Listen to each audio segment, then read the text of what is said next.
Tonight was one to remember. Madison Bumgarner pitched the game of his life. The Giants played great defense. Buster Posey hit 2 out of the park. It was almost a perfect night. But tonight is a new night, and the Giants will be looking to build upon near perfection. It's the Giants and Rockies, and it's all coming up next.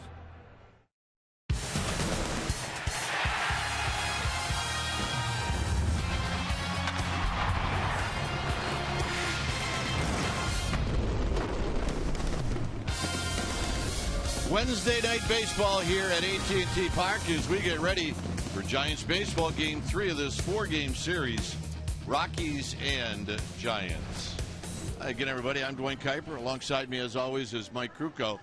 Well, each team has won a game in this series, and we're at the time now where the Giants have to start to go. And with Tim Hudson on the mound, I think they'd like to see a little streak here. Well, that would be nice. And there's a couple of other milestones that are within reach tonight. Hudson, 6 strikeouts away from 2,000, and the next win for Bruce Bochy will be number 1,600. They'd love to get those tonight.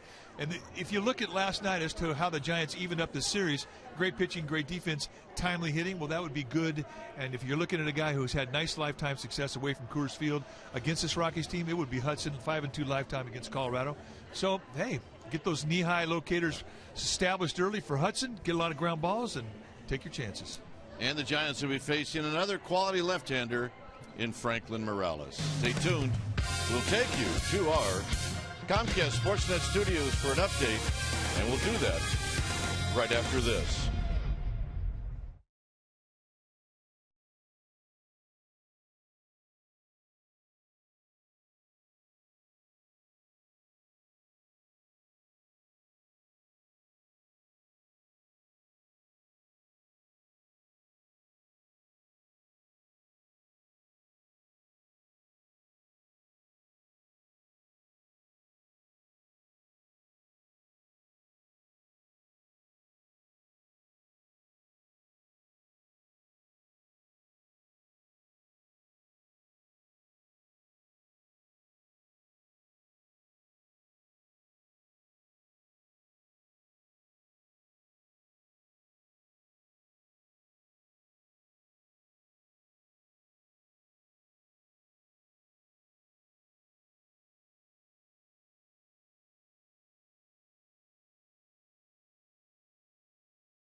by Jack in the Box. Right now at Jack in the Box, try Jack's Spicy Chicken Club Combo for just $4.99 plus tax. And by Toyota, #1 in MPG, durability, and resale value.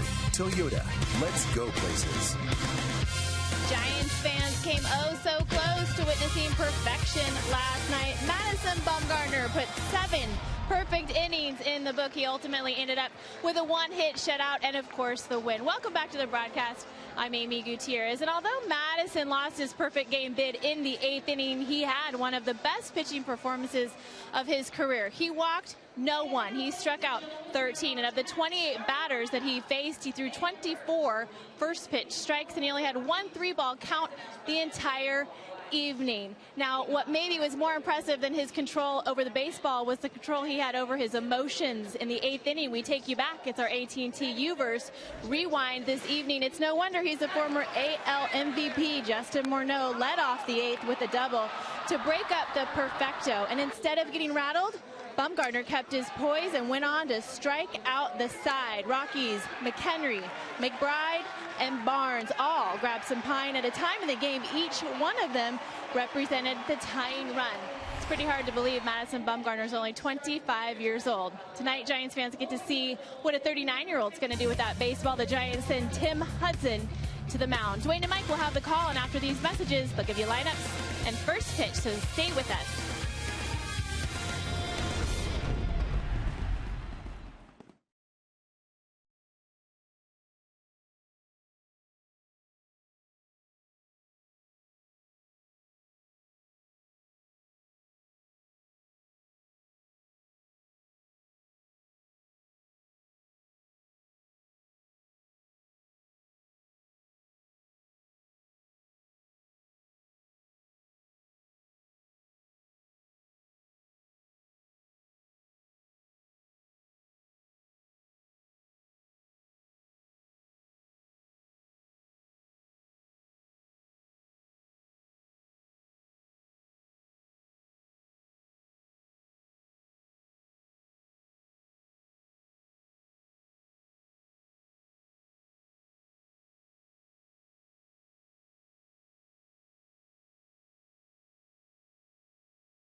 As we get ready for Giants baseball here at AT&T Park, our game time weather is presented by the Santa Cruz Beach Boardwalk. Get to the beach.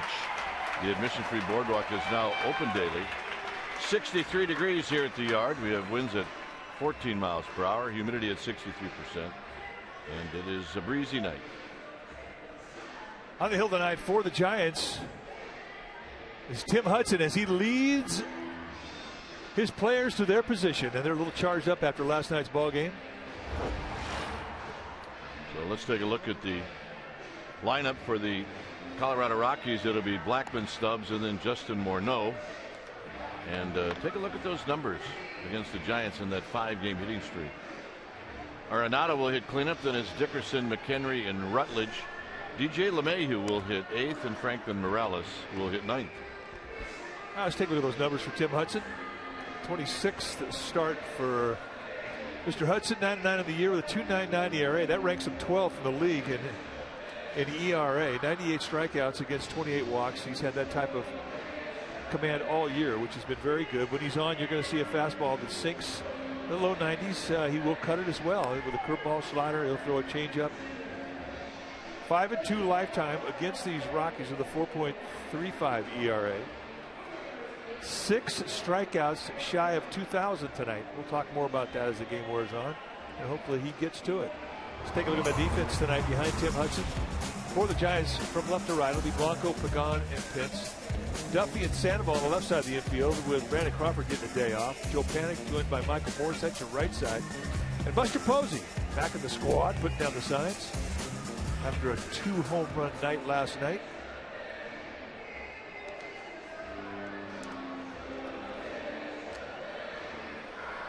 Giants come in 5 games back of the Dodgers. Dodgers are taking on the Diamondbacks in Arizona tonight. It's a Clayton Kershaw start, a Wade Miley start. A couple of good left-handers. So here it's Hudson against Franklin Morales as Charlie Blackmon gets ready to stand in. And the first pitch of the ball game is on its way, and it's outside. So we get started right on time as usual.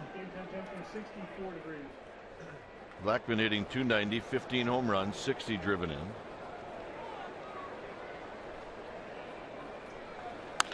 And he bounces this one to Michael Morris, who flips to Hudson, and it goes over the glove of Hudson. And that's how this game gets started. Let's take a look at our Nissan keys to the game. And one of the matchups we're going to watch tonight is Hunter Pence against Franklin Morales. Why? Well, he's 5 for 11 lifetime with a home run and a double. There's some ownage there. And the milestones are in reach. We talked about 6 strikeouts away from 2,000 for Tim Hudson. A chance to reach that tonight. And for Bruce Bochy, 1 more win, and he will have 1,600 as a manager. And those are our Nissan keys to the game. Reach the milestones. So an error, I believe, charged on Michael Morris. And here's Stubbs. And Stubbs takes low, hitting .295. 13 home runs, 39 driven in. Blackmon, he'll run. He's got 22 steals. He's been thrown out 7 times.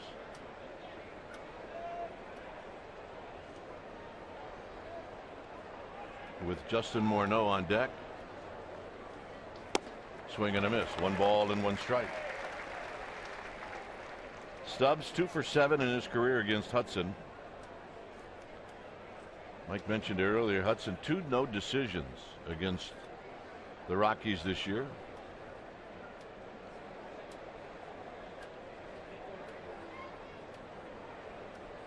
Blackmon with his lead. He does not go. And that pitch runs in tight. 2 balls and 1 strike.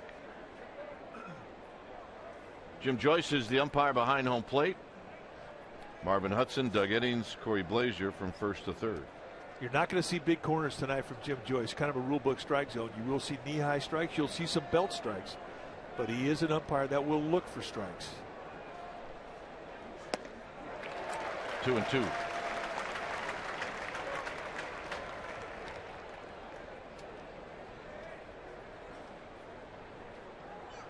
Pretty happy to be there right now. Not happy with Mom taking the licorice. 2 balls, 2 strikes. Well, you have to learn to share. And this one gets away. And the Giants here in the first inning have committed 2 errors. They initially said E1, and I'm not so sure it's an E1.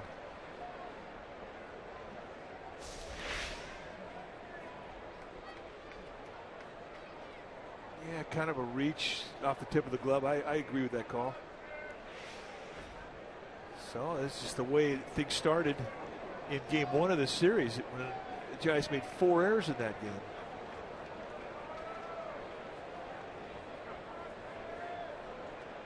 Two balls, 2 strikes.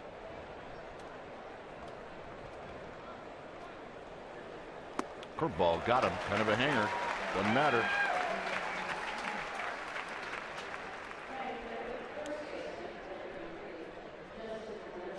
They kind of get conditioned to the situation. Runner at second, nobody out. I mean, I know it's the first inning, but hey, if you get the strikeout, great. So a non-productive out for Drew Stubbs. Take a look at our Exmo, and you can see the circle.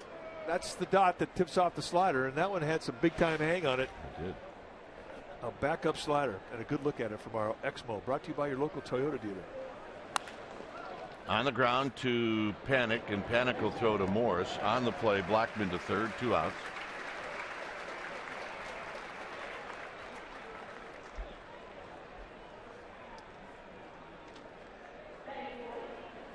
So here's Nolan Arenado. Arenado hitting at 305.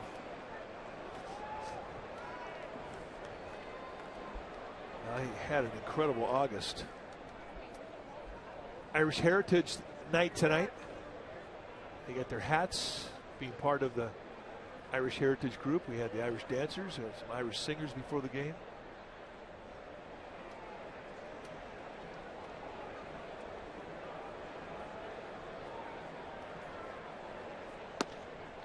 In tight to Arenado, 2 for 4 in his career against Hudson. Arenado last night took an 0 for 3. He's 1 for 7 in the series.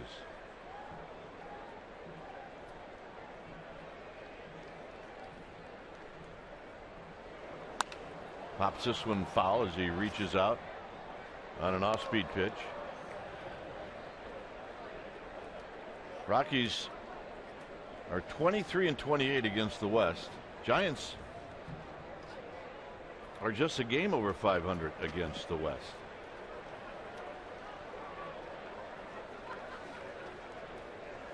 One ball and 1 strike.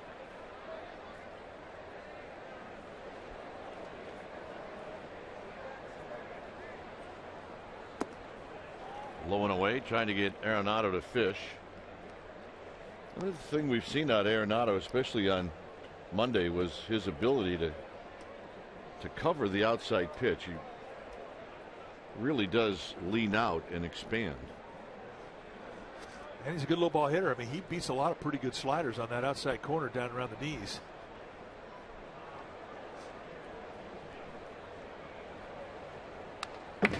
Two and two. That was a fastball. Right on it. Right on it.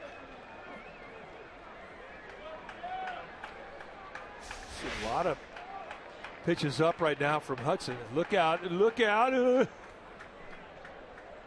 all right, Smooth? Yep.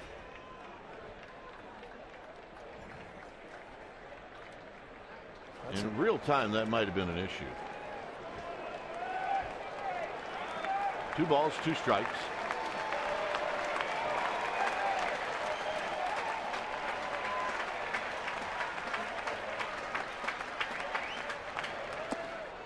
Three and 2.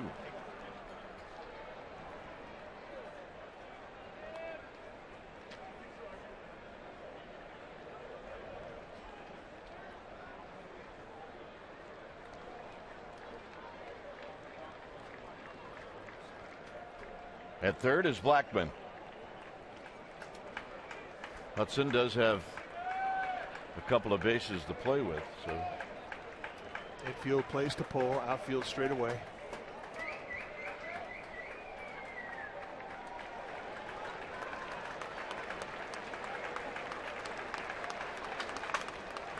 Got him. And that'll end the inning. Pagan, Pence, and Posey coming up.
Now it's time for the Giants, and here is their lineup. It looks like this. It'll be Pagan and then Hunter Pence, and his 11-game hitting streak has produced big numbers against the Rockies. It'll be Posey, Sandoval, and Morris. Duffy gets a start, followed by Panic, Blanco, and Hudson. On the hill tonight for Colorado will be Franklin Morales. Morales, a 27-year-old lefty in his 6th year at the big league level.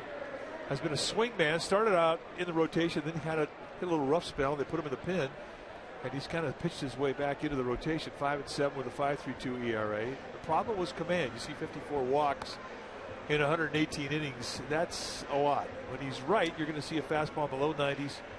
It'll sink, it'll cut. He's got a curveball slider and a changeup. And if he's getting a changeup over, he can be very, very nasty. Take a look at the defense playing behind Franklin Morales tonight for the Rockies. Starting in the outfield, it'll be Corey Dickerson, joined by Drew Stubbs and Charlie Blackmon. Rutledge and Arenado on the left side of the infield, LeMahieu and Morneau on the right side, and Michael McKendry will be in the squad, putting down the signs.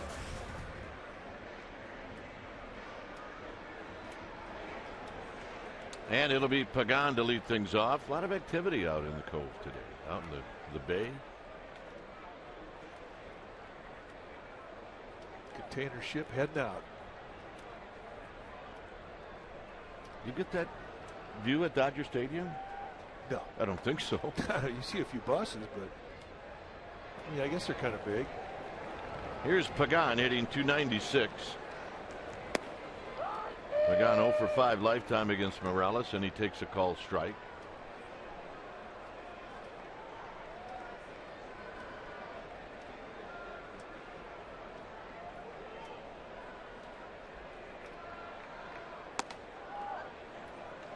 Pence to follow, and then Posey. Giants are an even 500 at home. They're 33 and 33.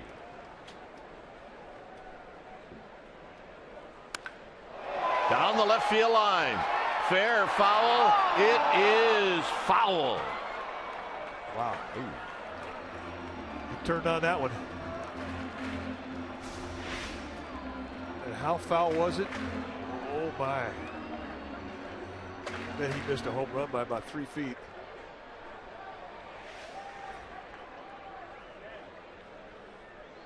That's a strike that felt good. It sure did.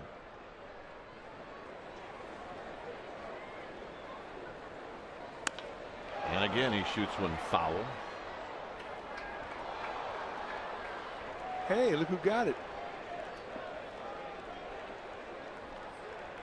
Nice. Couple of gamer babes. Did not even need to bring their gloves.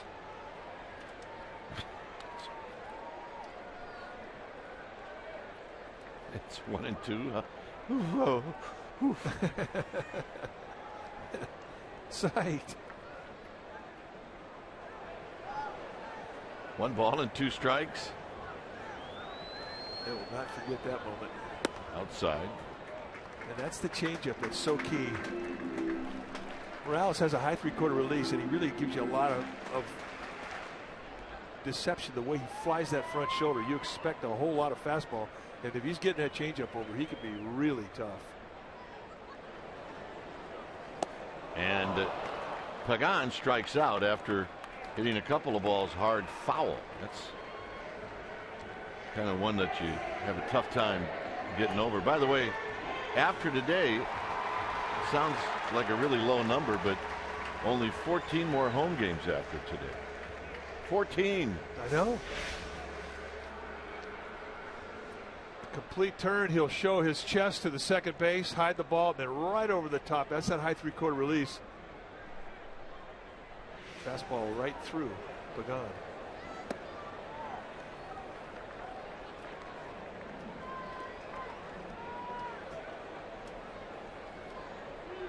Pence hitting .286. He hits one to left field, but it's right at Dickerson. 2 outs. Hey, it's your 50th birthday, but he doesn't know what this sign says. Well, happy birthday. I don't know. I still think that's going to get you in trouble. Yep, she's going to figure it out. Yeah, smile now.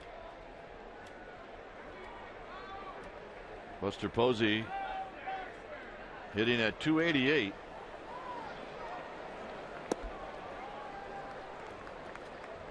Two home runs last night to give him 17 on the season.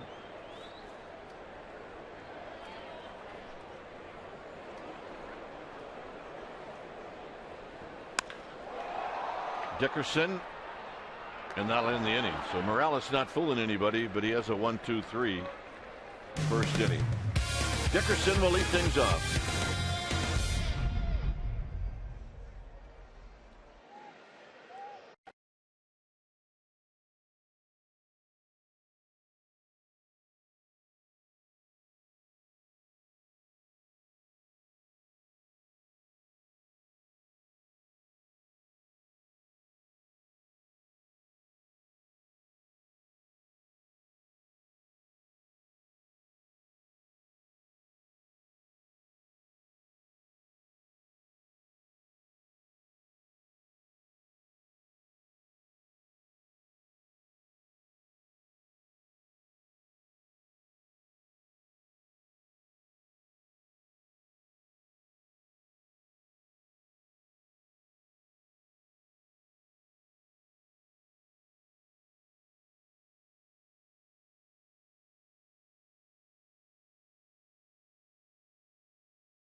Comcast Sportsnet Bay Area is brought to you by Eric's Deli Cafe, who reminds you to put your pickle first.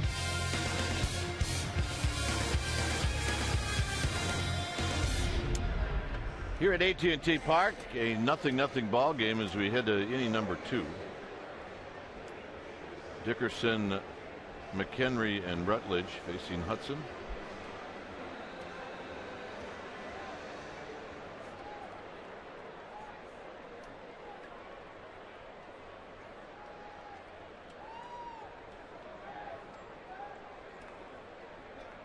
Dickerson started on Monday and went 0 for 3.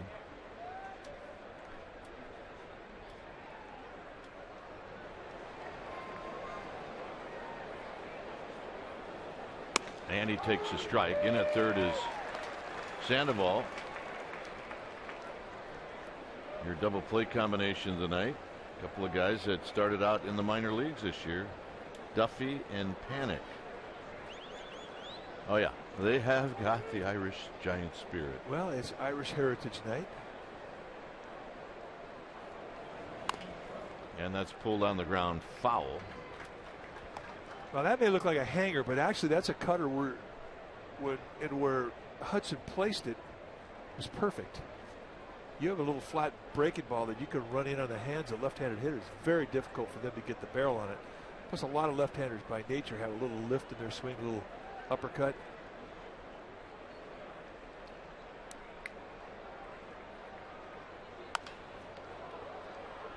Gregor Blanco barely has to move. He puts it away, and for the first time tonight, let's check in with Amy G. All right, Dwayne, your partner Mike Krukow last night after the game talking about how critical timing-wise Madison Bumgarner's complete game came for that bullpen to give a weary bullpen a rest. And I talked to Javier Lopez today, who totally agreed. He also said they're in the middle of a 16-game stretch with no off days. And last night, not only did they get a break, no one even got up to warm up. He also said situationally it helps the bullpen get back in line. Guys? It was quite a performance last night. Here's McHenry, who takes a strike. I mean, I think that the bullpen really showed a little fatigue in the last game of the road trip at Sunday's game in Washington. So a day off, I think it really gets them back where they need to be strength-wise. Popped up. Duffy or Sandoval? It's going to be Duffy. Here's our Geico quote, Madison Bumgarner, on the meaning of last night's performance. He says, I mean, it's a cool thing to do. It's a good individual accomplishment. But that's not important to me. It's definitely an amazing accomplishment, but when it comes down to it, we're trying to win games, and that's it. It's not about yourself. It's about your teammates in winning games and championships. And I'm sure that quote's about when he was asked about losing the perfect game. Well, he was brilliant. Here's Rutledge.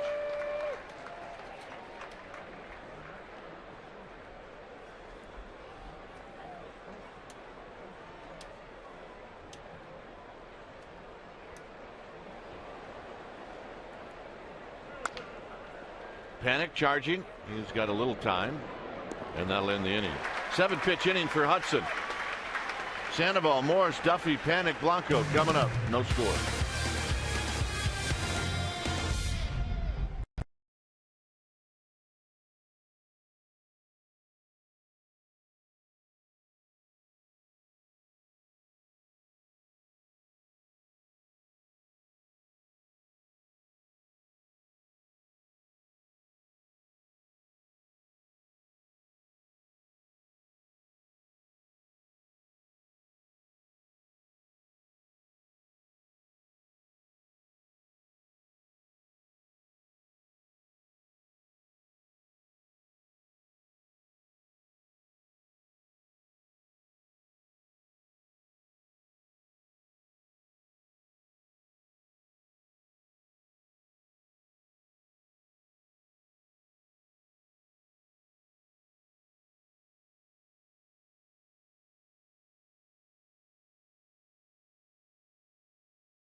At AT&T Park, text refresh to 49375. No score as Pablo Sandoval is going to lead things off.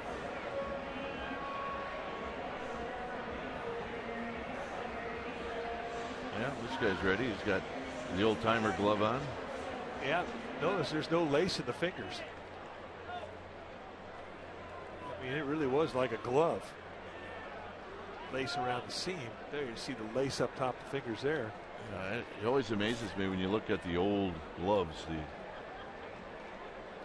They go with big thumb, big little finger. They must have really felt like you needed that protection.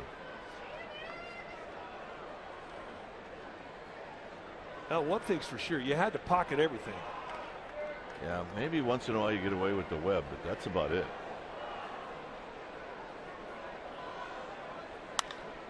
Hit into center field straight away for Stubbs.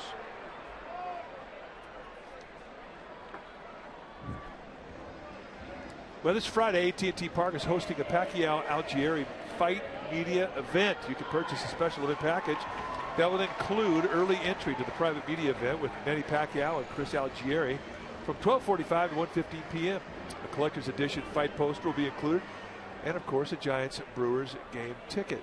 Also, check out the VIP event in Triples Alley, as it includes an exclusive roundtable chat with the fighters. Go to sfgiants.com/special events. Here's Morris. 281. Drives this one to right field. Blackman's on the move. Still on the move. He's not going to get it. Off of the number 8 archway. And Morris wisely puts on the brakes. When Morris put on the brakes, it looks like he had 4 arms and 4 legs. Well, you're right. I mean, he was thinking triple, and when Flannery, right at the last instant, put up the stop sign, he barely did get back to the second base bag. Let's make it our Ford right choice. Why not? It is a nice at bat. You see the big man using the right center field gap. And plus, he's got 3 triples already this year. He's thinking he's got number 4 in the bag. But Blackman does a good job of fielding the ball barehanded, getting back to the cutoff man. And that's when Tim Flannery put the flag down. And that's our Ford right choice. Stop! So are you saying that was the right choice? That would be the Ford right choice, to stop.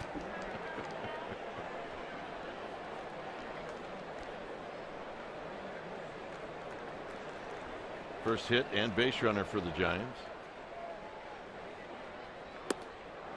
1 ball and 1 strike. You have to anticipate hard the lead bag. That's a lot. That's 250 pounds having to come to an abrupt stop. That's not easy.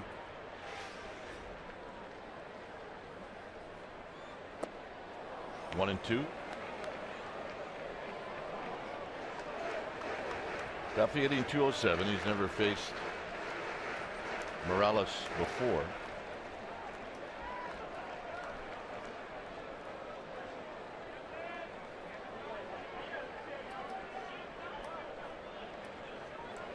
And a base hit into center field. And Stubbs will get it back in quickly, so a nice job by Duffy. Really has impressed us with his approach back up the middle. The Rockies, prior to that swing of the bat, they kind of moved Drew Stubbs in from center field. Stubbs very quick, covers a lot of ground, has a nice arm, so not much of a chance to score, especially with 1 out for Michael Morse.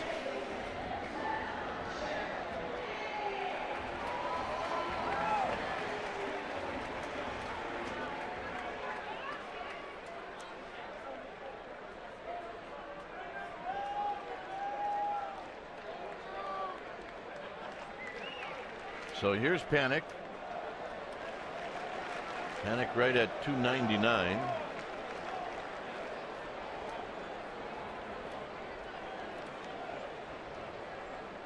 And he takes low. 1 ball and no strikes. Gregor Blanco on deck.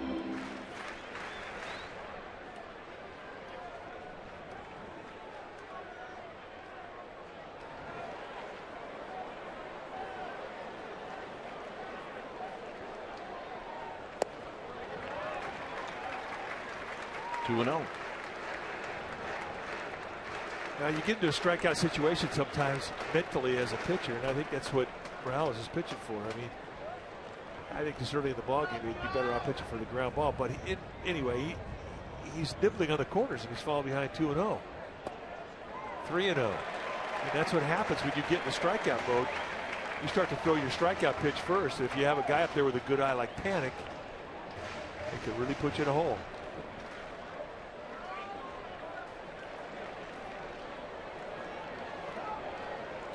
Three and 0.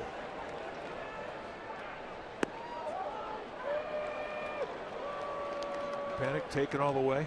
Will not be taking, I do believe, if he likes the pitch here.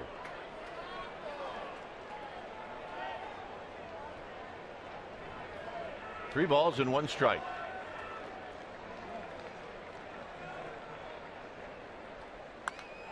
Pops this back and out of play. 3-2.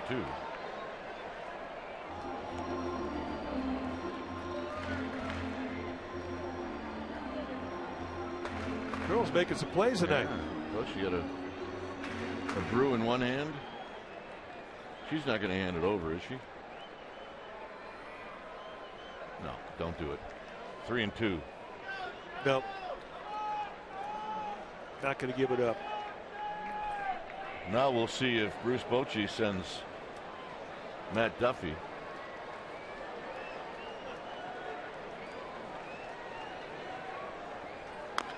Pulled foul. And right on cue, Duffy taken off.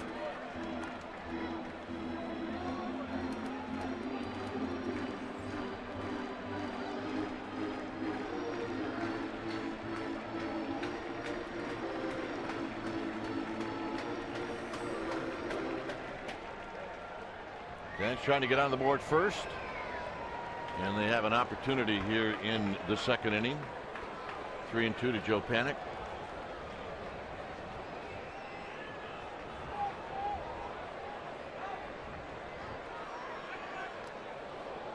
And that's when you have to be careful, because he's probably going to be rolling again. It just can't get picked off. You got to make sure he's going home, which really basically means you're not going to get a great jump.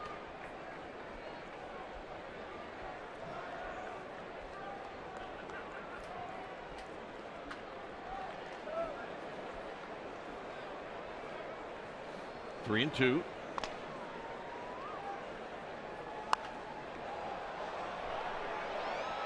Arenado.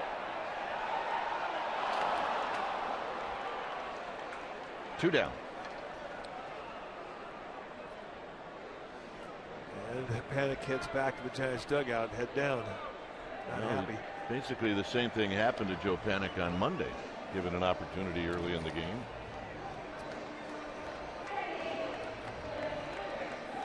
Well, decision time here. They have Tim Hudson on deck. Traditionally has been a pretty good hitting pitcher. This year he has had a season-long slump. Bottom line is, you got an open base with a pitcher on deck. You do not have to throw a strike here. And if you fall behind 2-0, you might see Walt Weiss just say, "Oh, go ahead and walk him." But you do have a lefty-lefty situation. You're going to see a lot of breaking balls.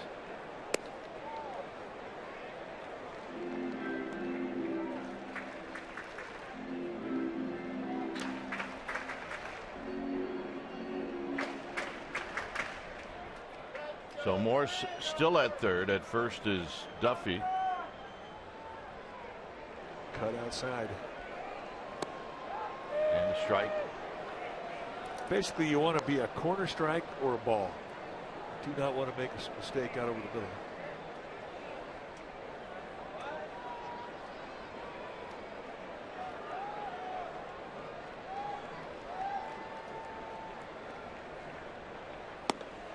One and two.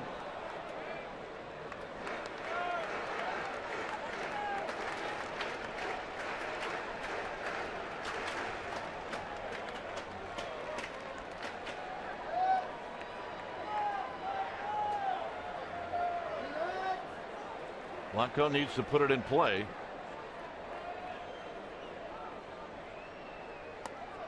Nice play by McKendry as that nearly went to the backstop. Well, 4 pitches, they're all the same thing. It's that hard cutter he's throwing. And McKendry expected that ball to be in the outside corner. You see the target low and away. This thing goes up and in. It winds up being a pretty nice play by the Rockies catcher.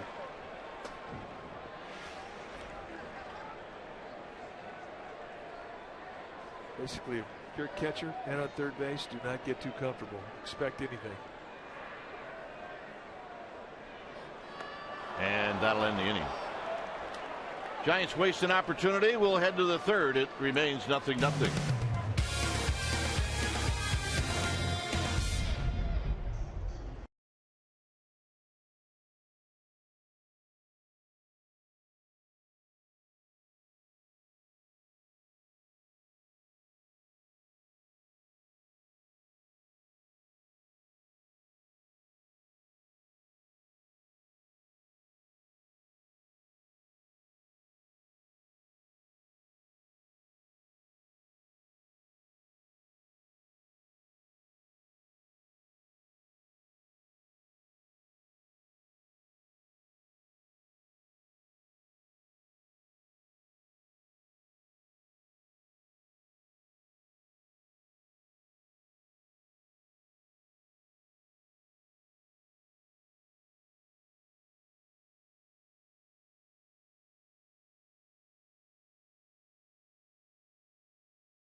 Comcast Sportsnet Bay Area is brought to you by Cal Football. The Golden Bears home opener is Saturday, September 6th. Visit calbears.com/unleash or call 800-GO-BEARS for tickets. No score here in the third inning. Giants had an opportunity, could not cash in. Now here in the third, it'll be the 8th place hitter, J. LeMahieu, Morales, and then Charlie Blackmon. Well, she's a gamer, babe. You just could tell, can't you? LeMahieu hitting .266. And he takes one a little low and away.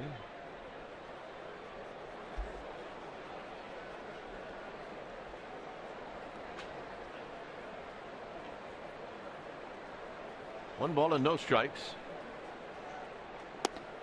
LeMahieu did not play in the game yesterday. He did start and go 2 for 3 on Monday.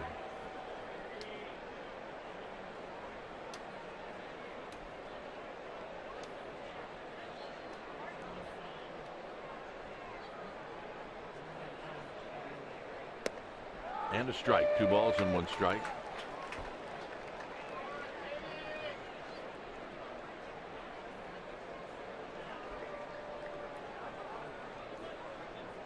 Dodgers are leading the Diamondbacks 3-0. That game is in the 4th inning. Out of play down the right field line. 2-2. That's a Clayton Kershaw game, I believe. Yep.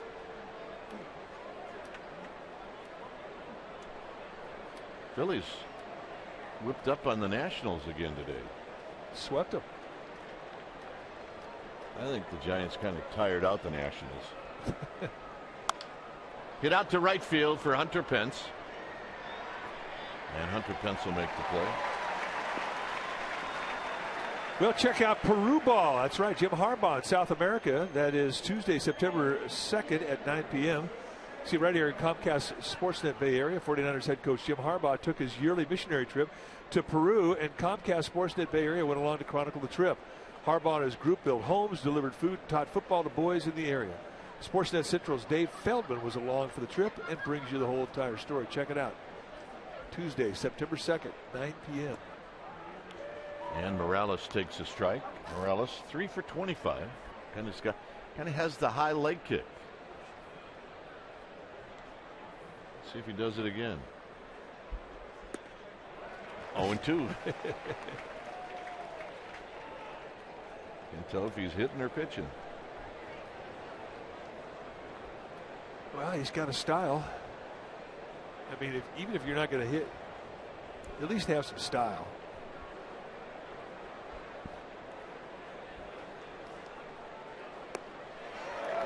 See ya. Well, if that's the case, he is 1 for 1 in the style department. Could you go for some popcorn right now? Yeah, I could. I'd probably have to put the headset down and let you do an inning or two. We used to try to do it years ago at Candlestick, and I can still hear my brother telling us from the truck, eating.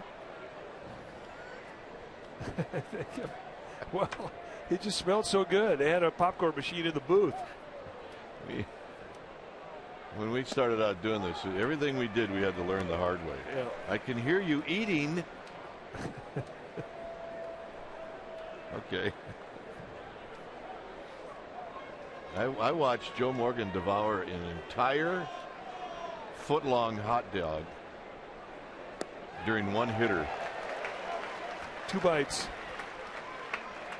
And at one point in the middle of a bite, I asked him a question. He spit half the hot dog out. That's cruel. That is cruel. I used to have the most unbelievable hot dogs they served in the broadcast area at Candlestick. They were just unbelievable. Right behind the writers. Blackmon strikes out, and that's going to end the inning. Good inning for Jim Hudson. He will lead things off.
They are now on sale. The Candlestick Park Legends program just expanded its roster, as you can now purchase 49ers Hall of Famer Steve Young and Jerry Rice autographed seats.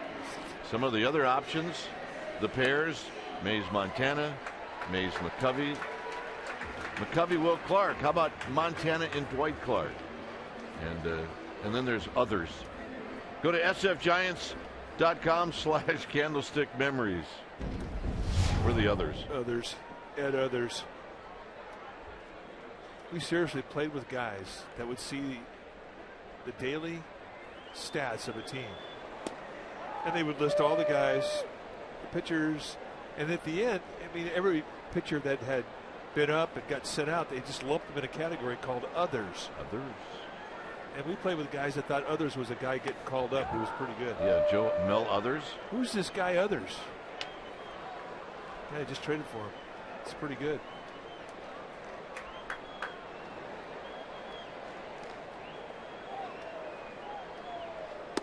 Outside to Hudson, 1 and 2.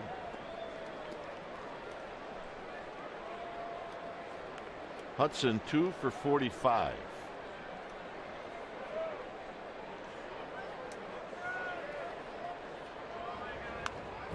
And a swing and a foul back. I mean, I do believe when Tim Hudson was a little younger that he looked forward to his at-bats. I'm not so sure that's the case anymore. You don't. You absolutely don't. That was a fun part of the game. But as you got older, it wasn't so much the hitting. It was the base pass.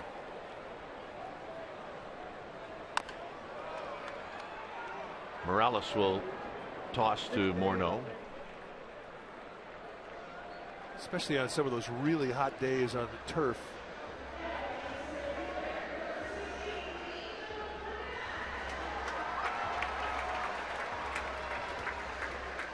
I think Tim Hudson jogging back is thinking,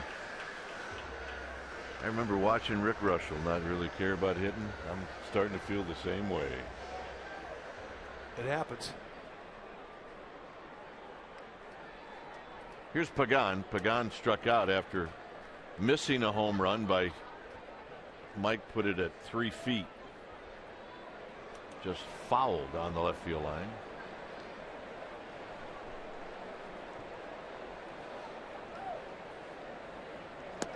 Breaking ball. And it's 0-1.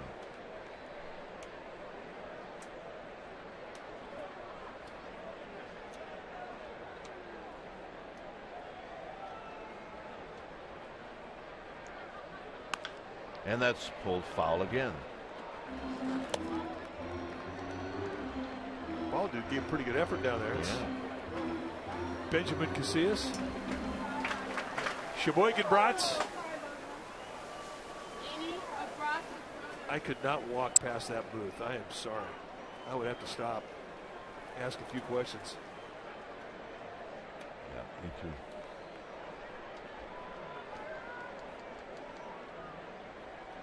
Here's the 0-2 pitch to Pagan, and it's high.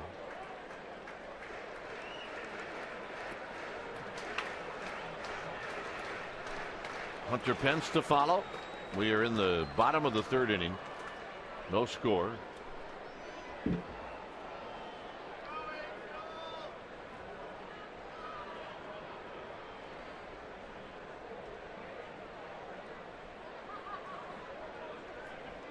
And the 1-2, and he got him again. A little off. Perfect location. So it's been feast or famine with Pagan. I mean, he's squared him up, and everything he's hit's been foul. And then circle change and puts it right in a perfect spot. And he gets it for a second time. Strikeout number 3 for Morales. Hunter Pence lined out to left field in the 1st inning.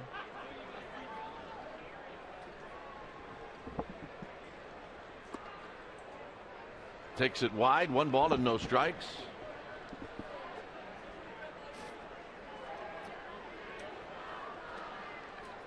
Buster Posey on deck. Up and in, 2-0. Talked about that little flat cutter that Tim Hudson was throwing the left-handed hitters of the Rockies, and Morales is trying to throw that same pitch, that little left-handed cut, in on the hands of Hunter Pence. Now Morales knows that Hunter Pence has had some ownage on him. He knows his hot spots.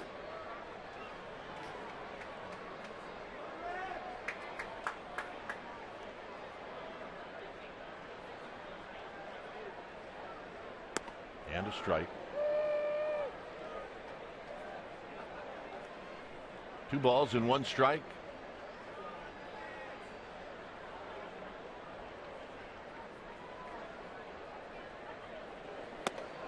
Three and 1.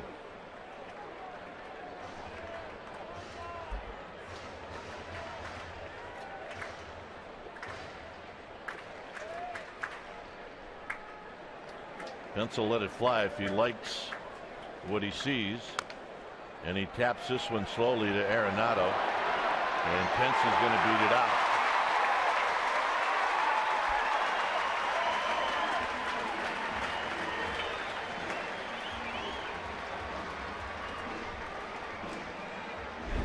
Time now for our Togo's big play, the Togo's way. Last night, Buster Posey with 2 big flies. One a 2-run shot, and then later on in the game, a solo shot. And that gave Buster 17 on the season. So now he'll hit with Pence at first base. Well, that's pretty good since 1900. A 2-homer game as a first baseman and as a catcher. We do know that when his home runs start happening, they happen in bunches.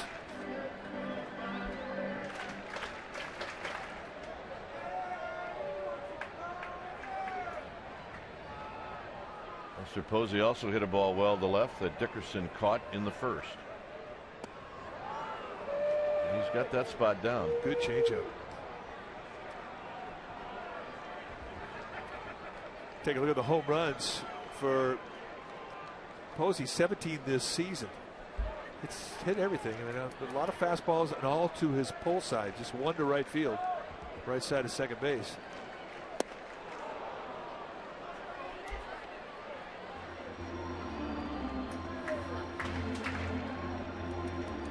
Some of the smaller parks is where Buster Posey ends up going to right center field.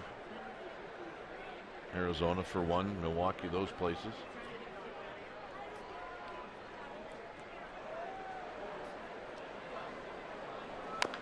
And that's tapped foul. Morales stays away. It's 1-2.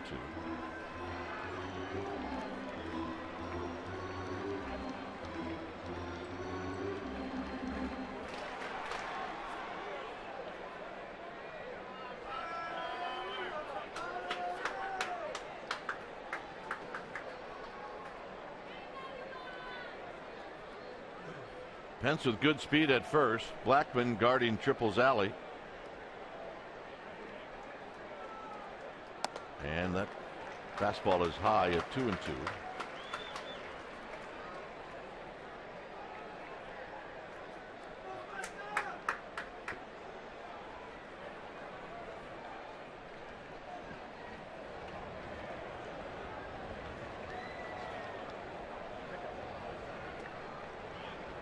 Pence goes, swinging a shot up the middle, and that's a base hit.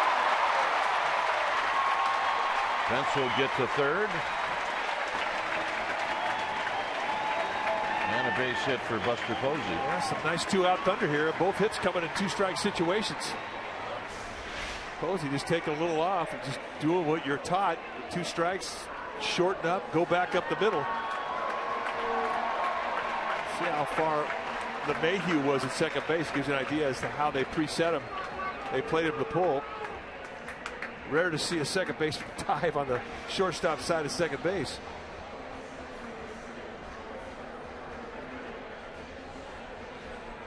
So here's Sandoval.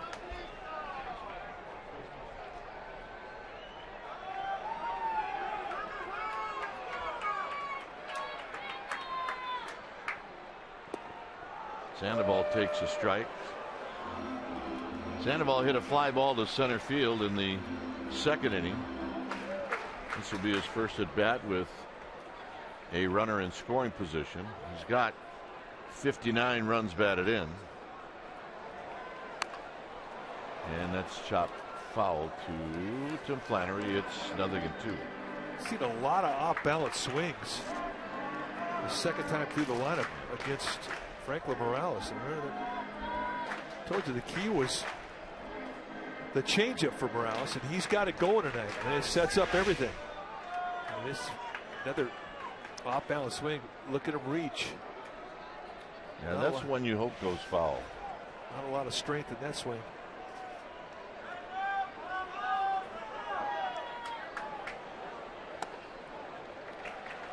Teases him with a high fastball. It's now 1-2.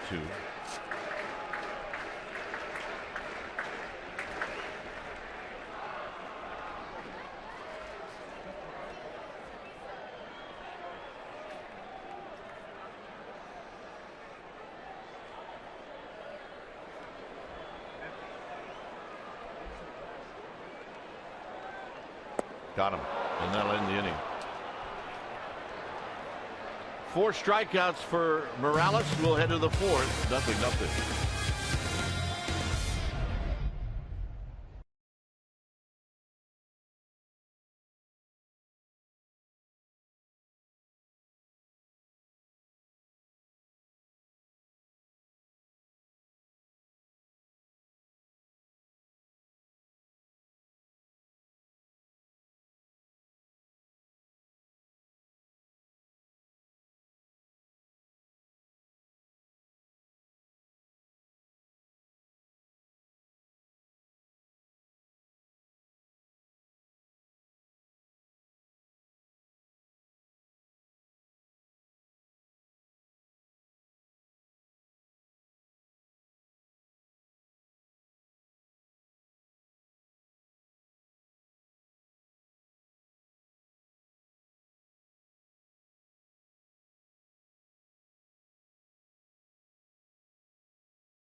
Sportsnet Bay Area is brought to you by PG&E. See our progress in your town at pge.com/crprogress.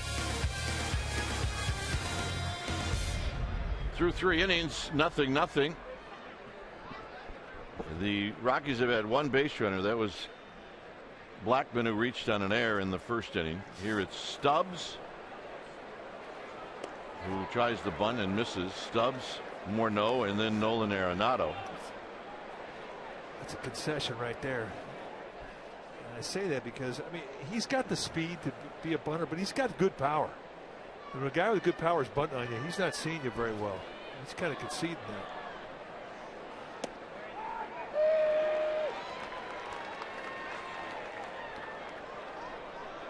Oh, 0-2 to Stubbs. Stubbs struck out. I think back in the first inning, Hudson having a hard time trying to get the ball down around the knees. And that is not the case now. Especially with the slider. He has tightened that pitch up.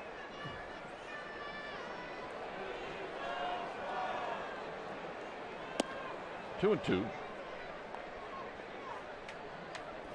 Outfield pretty much straight away for Stubbs. Stubbs runs well. If you're on the infield, you have to know that. You're going to have to speed things up. And he got him. He ran that in on his hands. That's 5 strikeouts.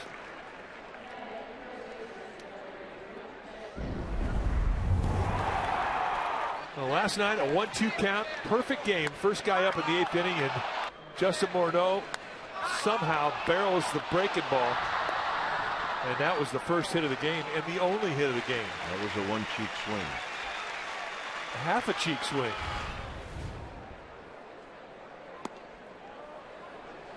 Hudson, 1,999 strikeouts in his career.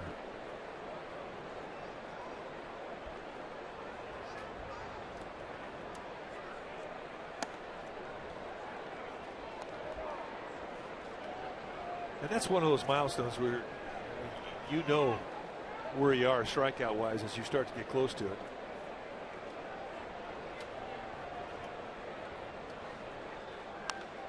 Good pitch to hit, and it's 2 balls and 1 strike. In a lot of ways, that's the beauty of this ballpark, where you can challenge a guy like Morneau. Just missed it. Maybe at Coors Field, not so much. Irish heritage tonight.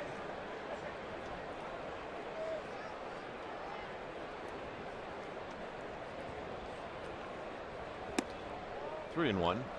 Overshift is on. Sandoval at short.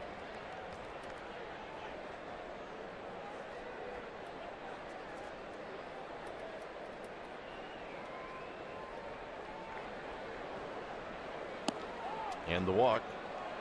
And the second base runner. Just a wee bit low.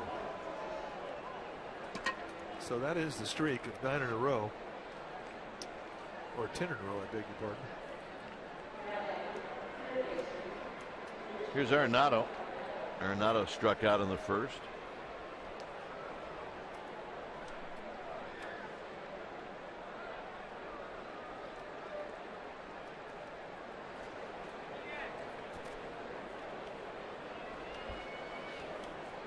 See the Dodgers score.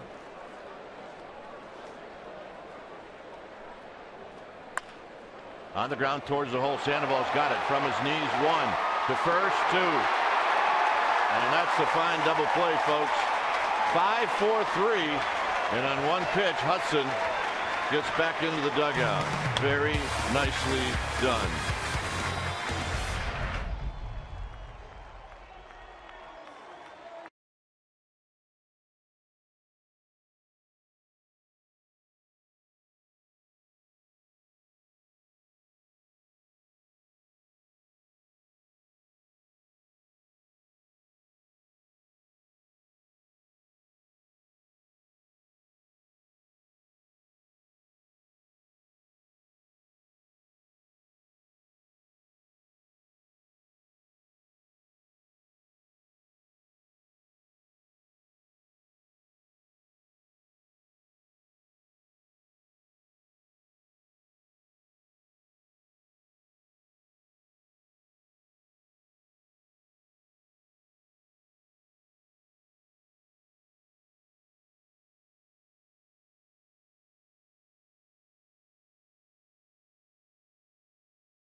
Our Giants in the community. It is brought to you by PG&E. Today, earlier, the Giants held the annual Willie McCovey Golf Classic. It's a fundraiser, gentlemen, for the Giants Community Fund. It raised over $100 grand. A lot of alum there. Will Clark, Willie McCovey himself, Rob Nen, Kirk Reeder, and Randy Wynn. A good time had by all. Dwayne and Mike? Yeah, we saw some of the guys we haven't seen in a while. I saw a quick shot at Jim Wolford. Well, Will Clark came up to the booth to give us a scout report, said the event was fantastic, and as always, the Grand Marshal, Willie McCovey, happy that the turnout was festive and happy and fun, as it should be.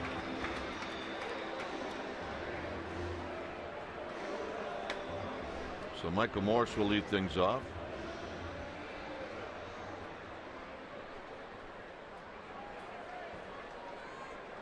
Nice turn by Sandoval and Panic. So here's Morris. Morris with a double in the second. Here he takes a strike. I think he's had the best approach with that cut fastball that Morales has been throwing. And it's basically been the cut fastball and the changeup. If you're a right-hander, think the opposite gap, but he used it perfectly. And this is bounced foul. 0-2.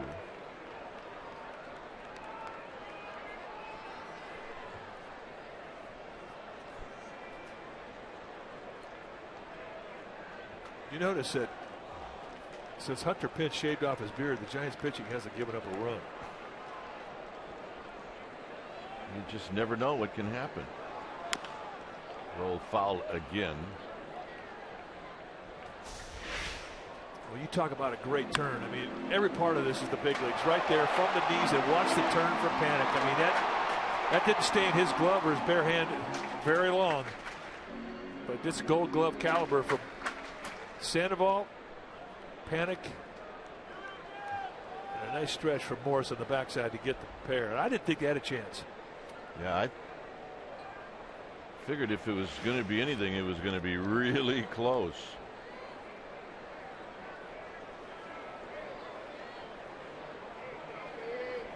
Well, that turn right there impressed me with Joe Panic. Down the right field line, foul.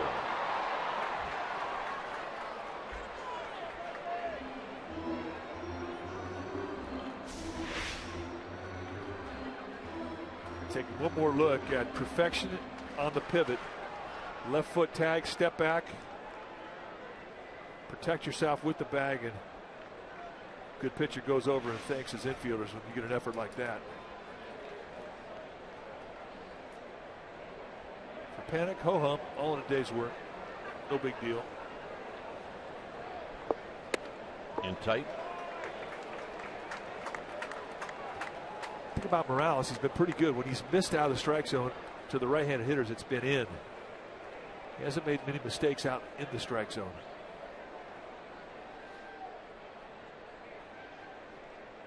Got him.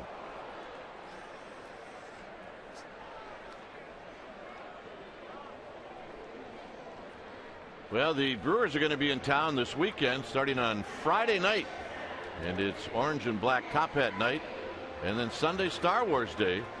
And you're going to get an R2-D2 beanie. Go to sfgiants.com for tickets. Brewers in town for a 3-game series. And here's Duffy.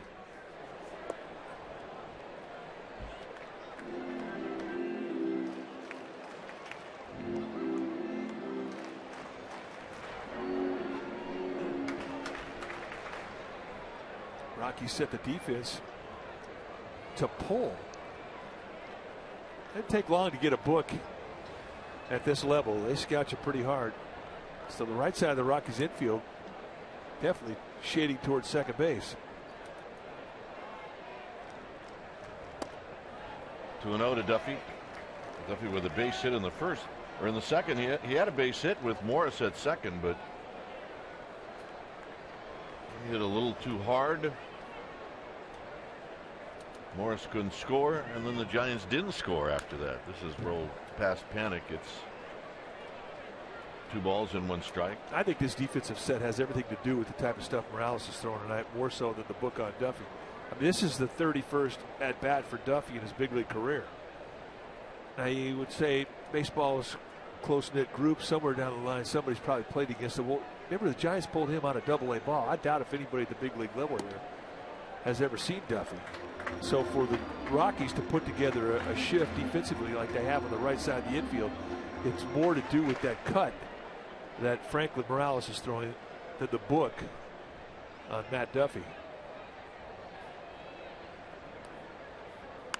Duffy down the left field line. That's going to be extra bases. And the kid's got a double. He's 2 for 2. Well, the one thing about Duffy that's been impressive is he's got quick hands. Seen him make nice 2-strike adjustments, and here he just digs out a cut.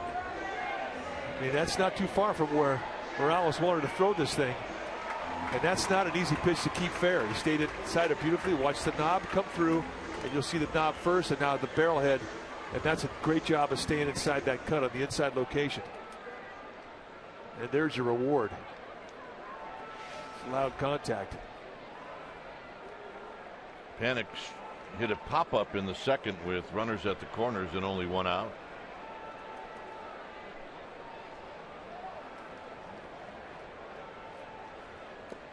Almost to the backstop. McHenry, nice play. 1 ball and no strikes. Giants have 2 doubles in this game. They have 5 hits total.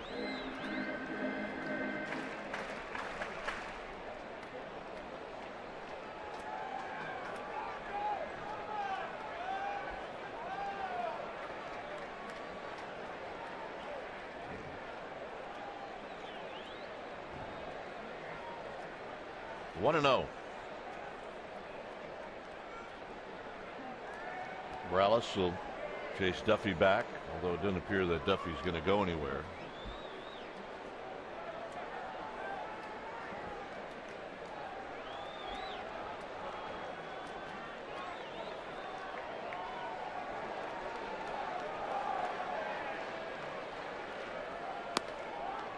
And a bell tie strike. It's 1 ball and 1 strike.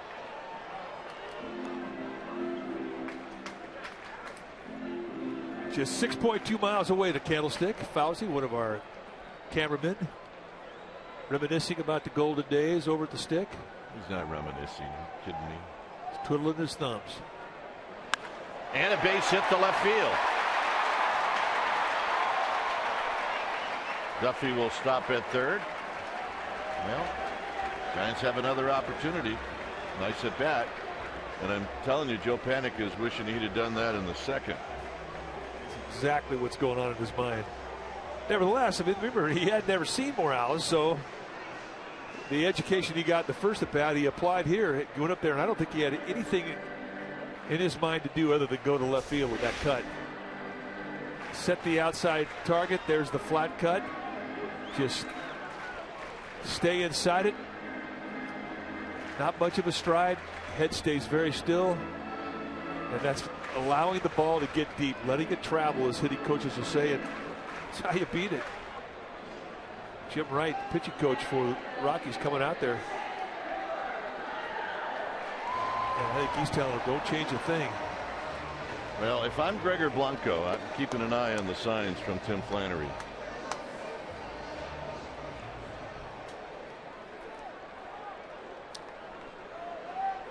Blanco, pretty good bunter. Definitely a candidate for a squeeze. Rockies will respect that possibility with Arenado, the third baseman, playing in on the grass at third.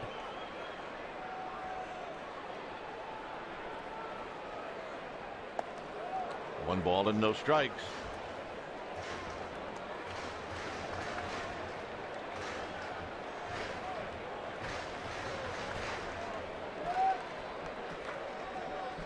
It's a bit tricky for that base runner at third if that hitter's going to lay down a bunt and you don't know he's going to do it.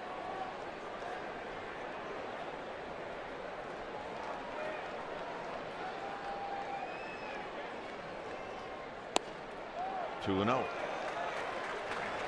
And you know, this is why hitting eighth is not easy, but I mean, you don't want to walk here. You want to expand your strike zone a little bit if you can.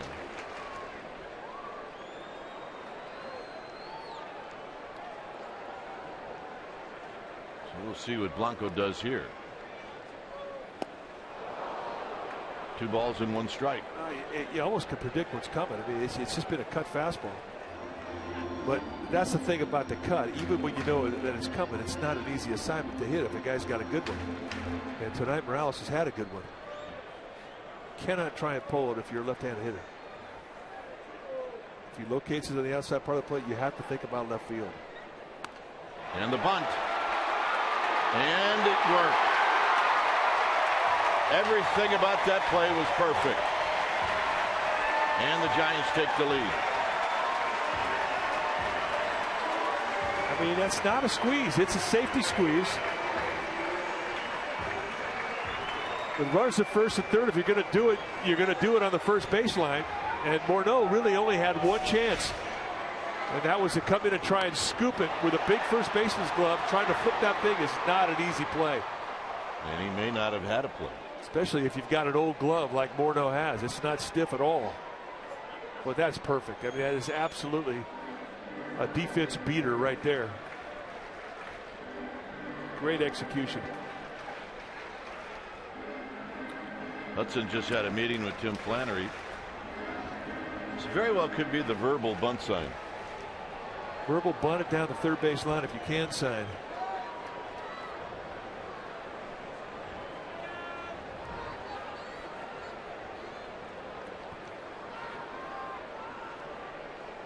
Vanek now at second, Blanco at first. And it's a beauty. Easy. Turned out to be a pretty nice play by Arenado to get Hudson. It took a pretty nice play. I mean, those are two of the best bunts we've seen all year long. And that makes everybody smile. Runners at first and second. The assignment is to get it down the third base line. Make that third baseman leave his position and make it an easy play for that runner at second to get the third. And here's the barehander from Arenado, the Gold Glover last year. Nice play. Great bunt.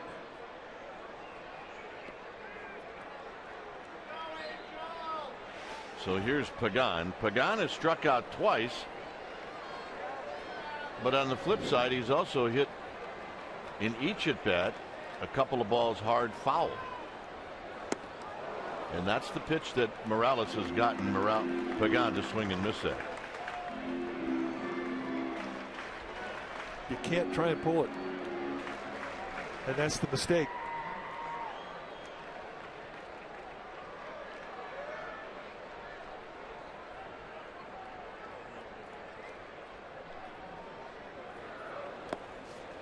Nice block, 1 ball and 1 strike. Henry has done a nice job behind the plate blocking in this series. Indeed he has. And he's getting the bulk of the play right now. Waleed Rosario, who normally starts in the catching position for the Rockies, has an injury. He's put on the disabled list today. And McHenry has been hot. But defensively, it is an improvement with McHenry behind the plate.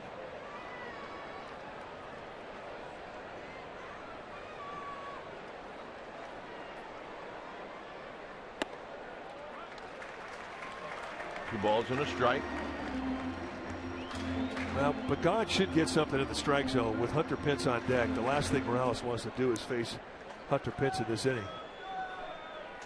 With the history that Pence has had against Morales, and Morales knows that. So even though there's an open base here, not really a situation where he's probably going to take advantage of it.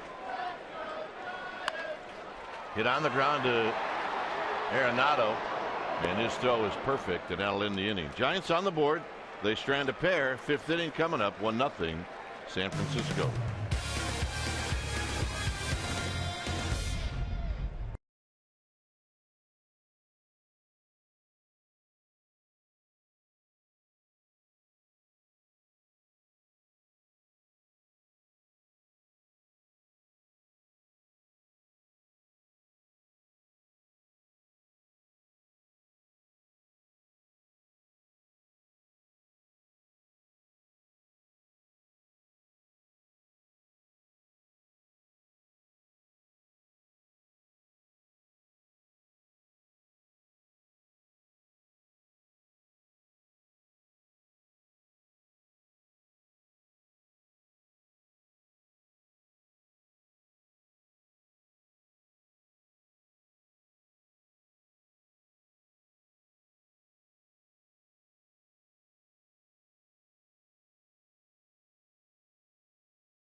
It's powered by the Toyota Prius. We had Irish dancers, and they're always happy on Irish Heritage Night. And everywhere you went, it was smiles. Yep, everywhere you went. And I think a lot of those smiles were put on the faces of Giants fans after what they saw last night from Madison Bumgarner. Our Prius Get Happy Cam, powered by the Toyota Prius. Made us smile. Yeah. Dickerson, McHenry, Rutledge, 5th inning.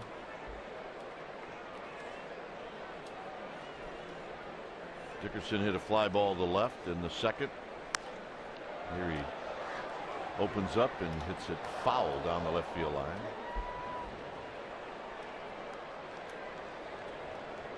Only 2 base runners. Let's see Pete. Blackman reached on an error, and Morneau drew a walk.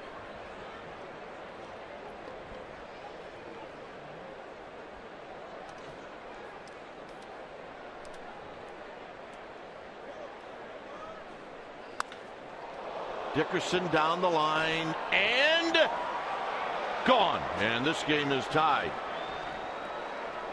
So Dickerson hits one in the water, his 20th of the year. And that's the first hit for the Rockies.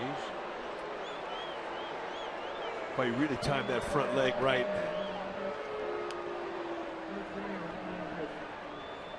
And there's the net. And that's a pretty good effort right there. Now let's take a look at the home run.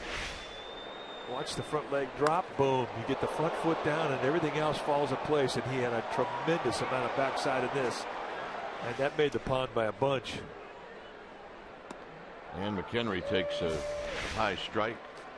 Watch the front foot get down, and now the back leg drops, the knee bends, and the power just comes right through the hips, right into the bat head. And as you pointed out, it's the 20th time he's taken a trip around the bags for free. 0-2 now to McHenry.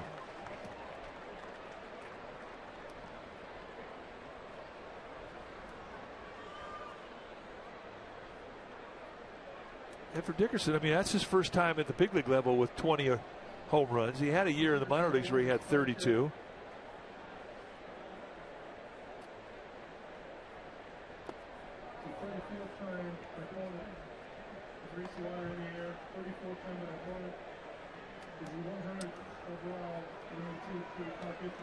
So 1-2 now to McHenry.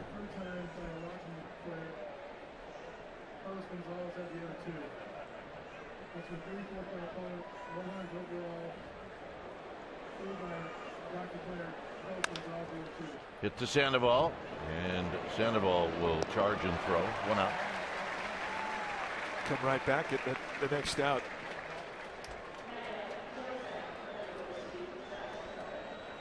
See amateur pitchers give up a home run, and all of a sudden, they walk the next 2 guys. They kind of have a tendency to a little afraid to throw the ball in the strike zone. Up here, an old veteran like Tim Hudson, you give up a home run, forget about it. Get the next guy out, get right back in that strike zone.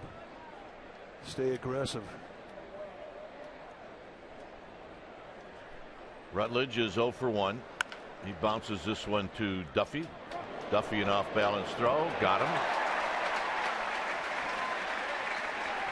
Nice play, 2 outs.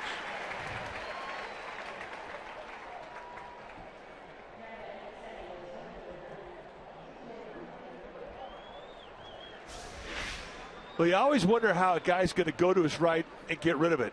Is he going to try and set up? And for Duffy, no. He's going to throw it on the run, cross arm, or cross body rather, throwing off the right foot. And when it's all said and done, he had room to spare. Nice play.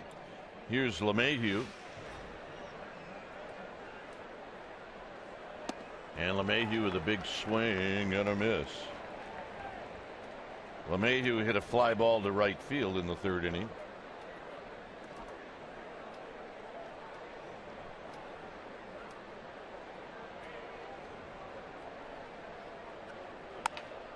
And more work for Duffy. And that will end the inning. So the home run ties it up is Corey Dickerson. Hits one down the line into the pond.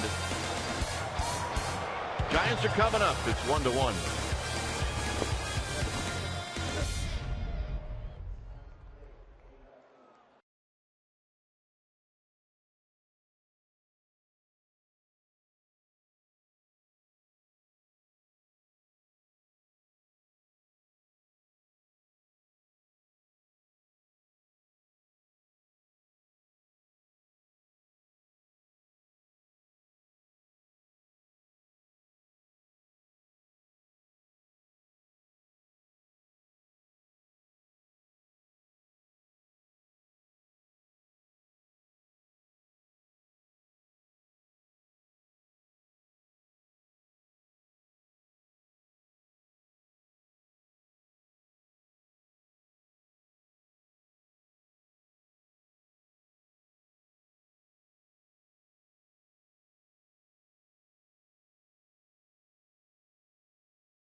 Strikeouts in consecutive games by a Giants pitcher since 1900.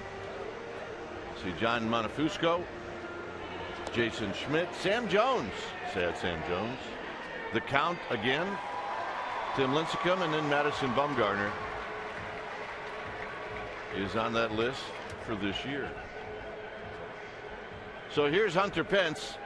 Now we have a tie ball game. It's 1-1. It'll be Pence, Posey, and Sandoval against Franklin Morales. Pence is lined out, and he's picked up an infield hit.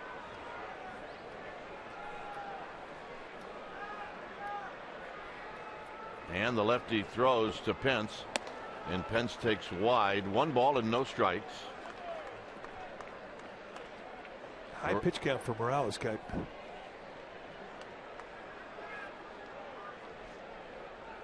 So we pitch number 78, and it's 2-0. Usually you want to be 75 or fewer at the end of the 5th inning. It gives you an idea. He's had to work a lot. This is an opportunity. Guy starts to show a little fatigue. He starts to elevate, and you look for mistakes up. 3-0.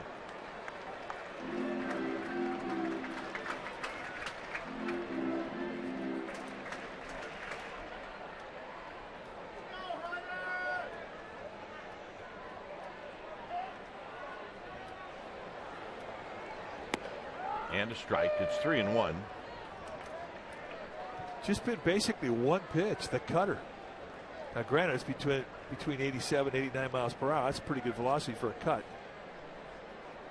And the changeup. Go get him. Foul back, 3-2.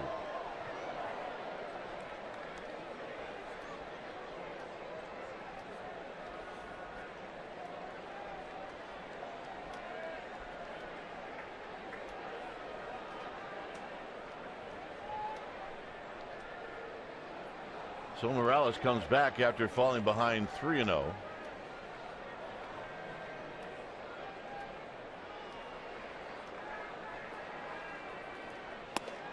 And he comes back all the way and gets the strikeout. Well, there's a new morning telecast in town. It's called Telemundo 48 Primera Edición, the Bay Area's only Spanish language morning news with live news, weather, and traffic. So tell your friends and watch Telemundo 48 Primera Edición weekdays from 5 to 7 a.m. Here's Buster Posey.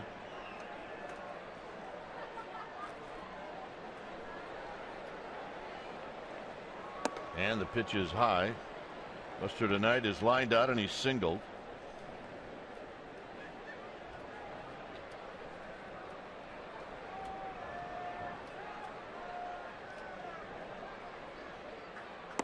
And he takes a bell tie strike. 1 ball and 1 strike. Sandoval to follow.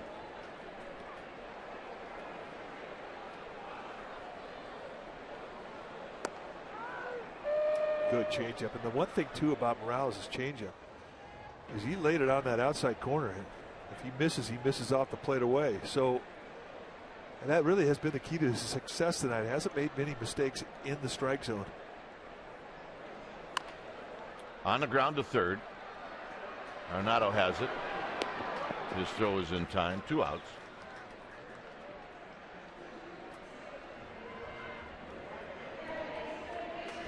Sandoval made a nice play in the 4th inning.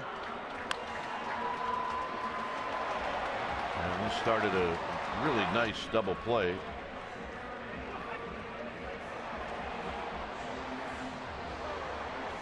That's as good a double play as we've seen all year. Yeah, indeed. Here's Sandoval. So Sandoval bat now for the 3rd time.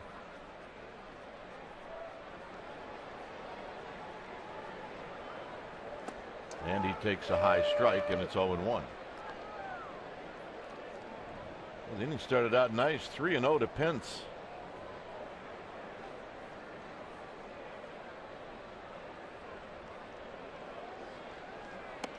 And that pitch is high. 1 ball and 1 strike. You're right.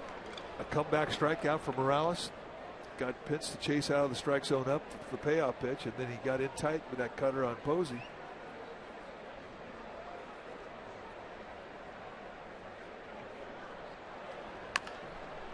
Bounced, foul.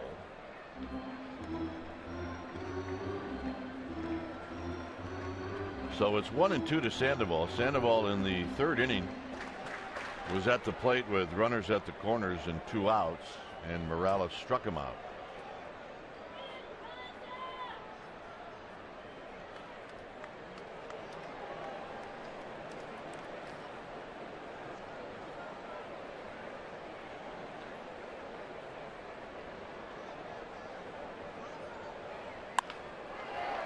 Rutledge moves to his left, and that'll end the inning.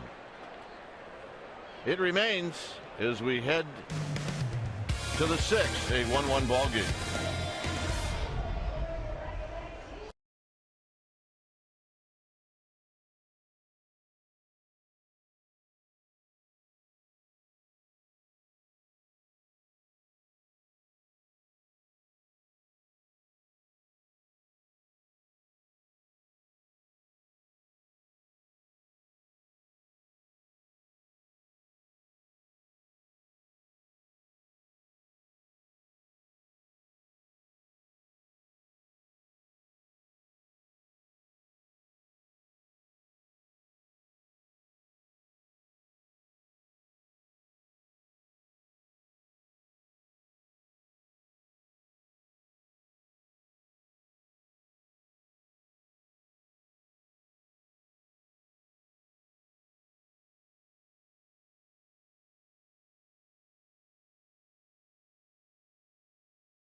Gotham Club is a members-only speakeasy-style club at AT&T Park. And if you are a member, you have access to a lot of different things. There's a game room, bowling, billiards, and it's located inside the out-of-town scoreboard, which features a one-of-a-kind views of the field and San Francisco Bay. Now, membership is limited, currently available only to season ticket members. Call 415-972-1883. Here's Morales. Morales followed by Blackman and then Stubbs. It's a 1-1 ball game here in the 6th inning. Hudson throws and Morales takes wide. Morales struck out in the 3rd.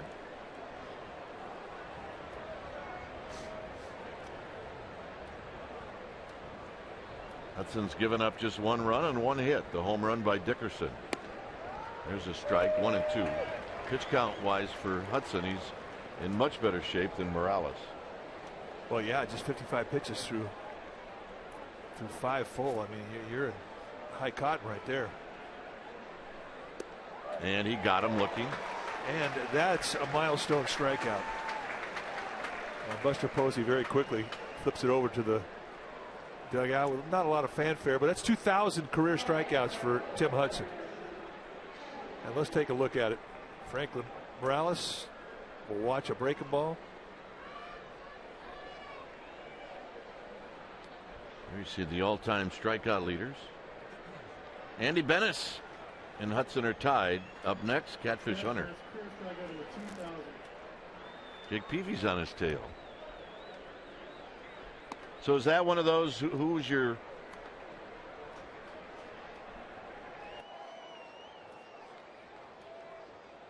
What was your 2000 strikeout victim?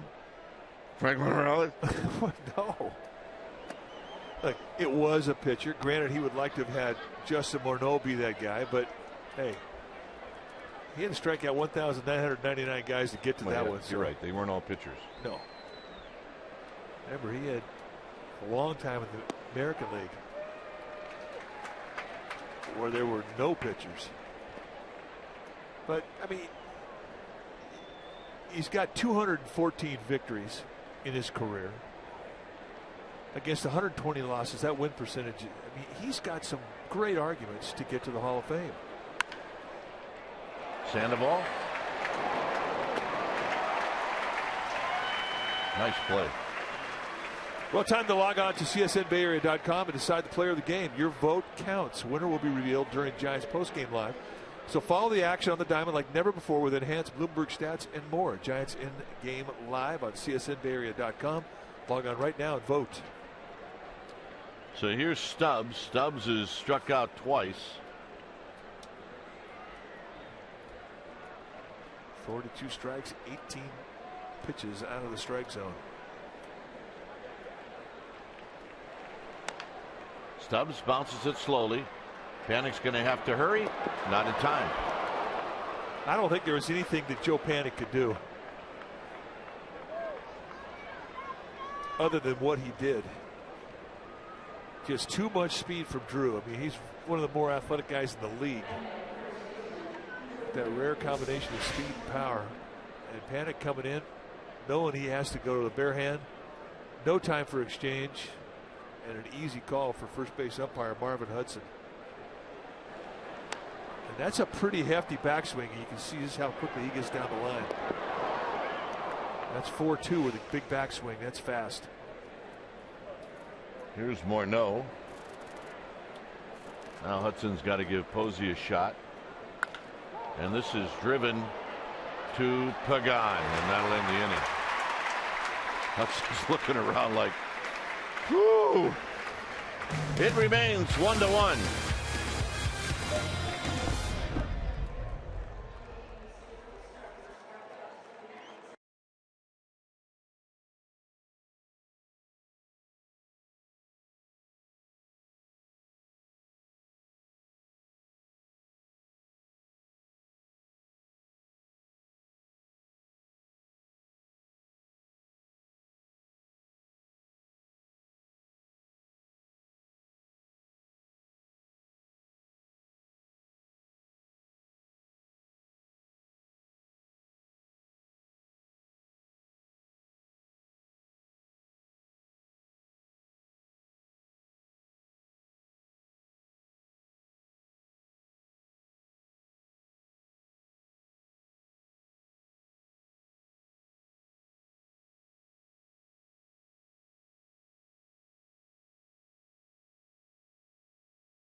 by Heffernan Insurance Brokers, offering business and personal insurance, employee benefits, and financial services.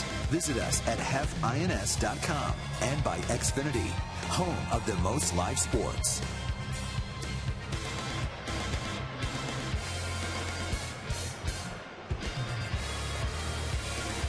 It's a 1-1 ball game. Is Franklin Morales is settled in. He has scattered 7 hits. And here in the 6th inning, it'll be Morris, Duffy, and Panic. This is right where they were in that 4th inning when they scored their only run. In that inning, Morris led off the inning by striking out. Here he takes a pitch in tight. He did have an at-bat in the 2nd where he hit a ball out to Triple's alley and ended up with a double. So Morales basically cut, more cut, occasional changeup, then a changeup, then cut, and more cut. Kind of like that. Exactly like that. And that really is the perfect pitch if you're trying to throw a cut to a 6'5" hitter. You want to run it flat, and the belt is the area where you're aiming for. You want it right just off the inside corner at the belt, and there's not a whole lot you can do with it. You're just looking for a mistake.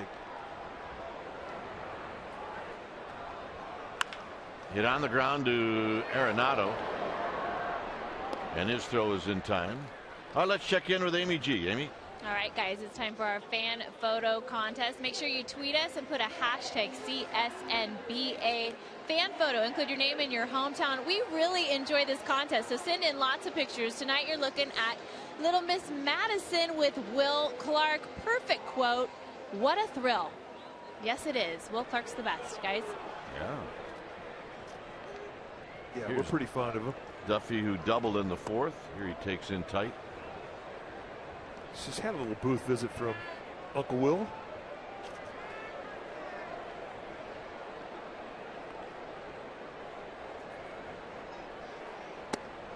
Duffy's 2 for 2. He singled in the 2nd.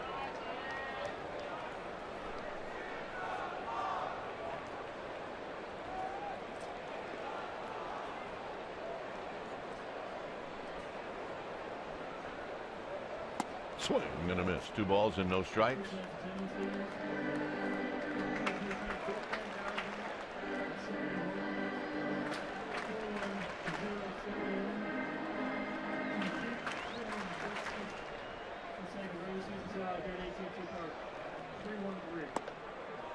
Three and 1 to Duffy. Pitch-wise now is 97 for Morales here in the 6th inning.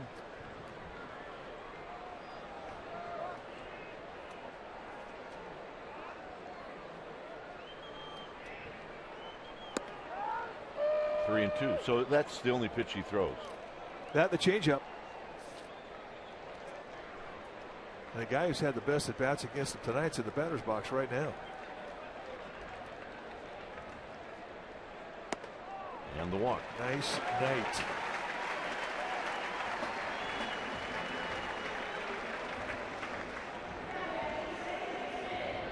Here's Panic.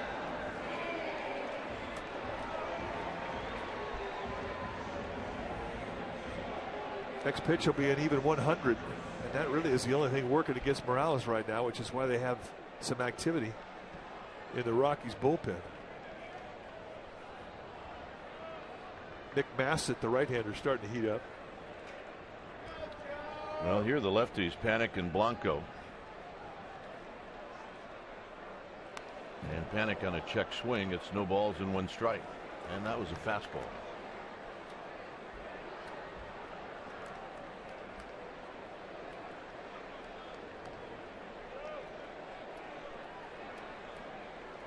Panic singled in the 4th inning.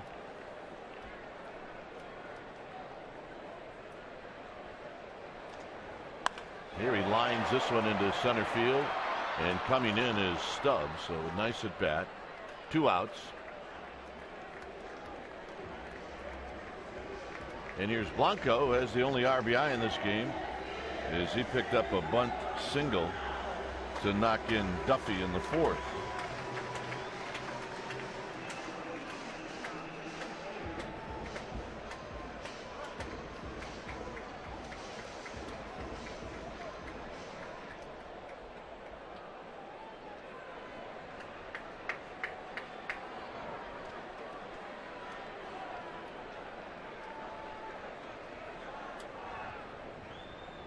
And the first pitch is high. Hudson's on deck. There isn't anybody in the bullpen. Well, as well as he's pitched to the pitch count, no reason to get anybody up. Guy's starting pitching in this homestand's been off the charts. And this is hit right to Morneau, and it's going to end the inning. So no runs, a walk, one left through 6. It remains 1-1.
By your local Toyota dealer. Interesting line. You can see a run on 2 hits for the Rockies, a run on 7 hits for the Giants. Both Morales and Hudson have been very good. Dickerson hit one into the pond. The 100th splash hit here at AT&T Park. And Duffy's had a good night. He's been on base 3 times. Here it's Arenado to lead things off. And a first pitch strike.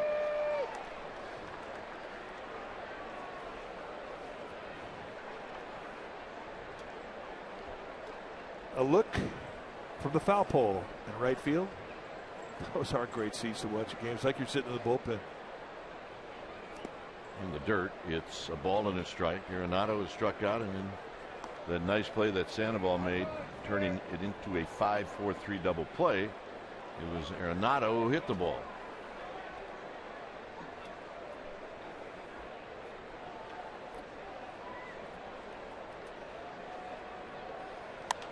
Pops it up. It'll be Pence or Panic. Pence puts it away. Well, the NBC Bay Area Investigative Unit, led by Chief Investigative Reporter Tony Kowaleski, they're an award-winning team of 15 journalists dedicated to holding the powerful accountable. The Investigative Unit on NBC Bay Area, we investigate. Here's Dickerson. There's Massett. The way he's heating up, it's probably going to be it for Franklin Morales. I don't think the Giants are too upset about that.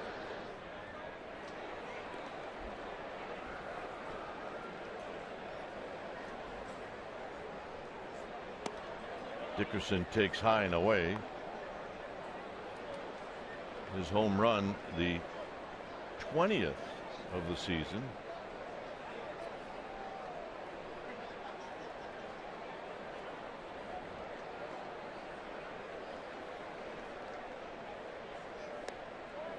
Hudson staying away. It's 2-0. It may be that Tim Hudson was impressed with that home run. Well, he was definitely impressed about his coverage of the pitch middle in. That I can assure you.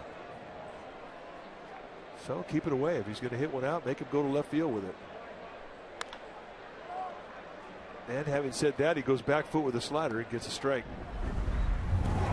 This is the first run and the only run the Rockies have scored in the last 2 nights. And it was an impressive one. The 100th splash hit since the doors opened up here in this ballpark in 2000. Giants have hit 66 of those splash hits.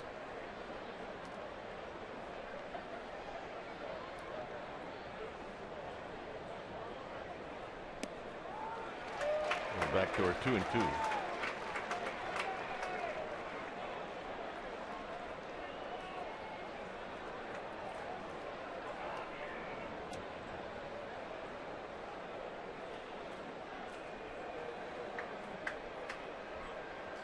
Two balls, 2 strikes. Michael McKendry on deck. This is hit out to Blanco, and Blanco on the track will put it away. And that's the beauty of this ballpark. That ball in Coors Field's out of here. That's gone. Here, it's a big league hang with him. So, put the ball on the outside part of the plate, let him have his best effort that way. It pays off. And that's the beauty of AT&T. High leg kick, elbow and knee, almost completely synchronized, coming out, striding towards his target. Put a little two-seam movement, which has movement running away from the hitter, and Dickerson just hits a lazy fly ball right out to Blanco. Here's McHenry. McHenry trying to knock one out of the yard. It's no balls and 1 strike. He's been swinging and missing a lot at that slider all night. He's not seeing it.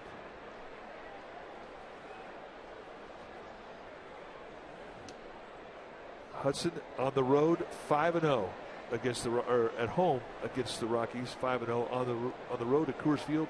7.05 ERA. And his next start's going to be at Coors Field.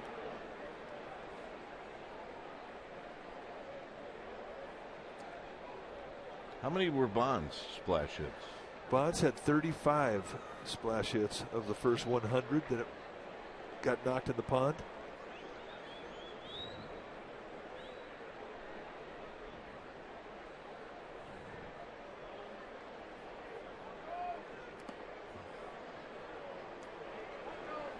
Two and one now to McHenry.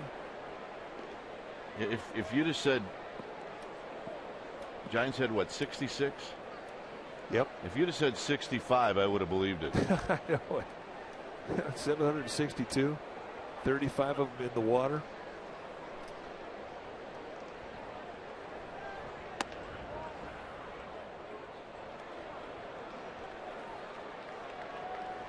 Brandon Belt's got 3.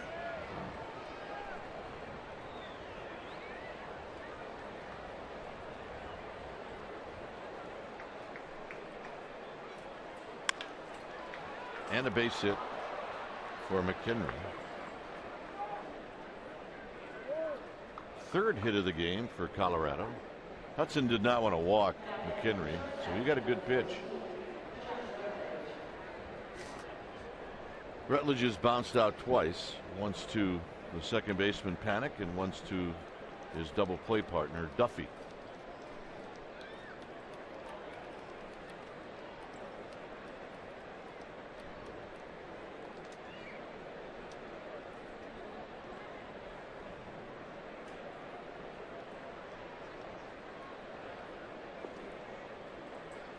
Look out.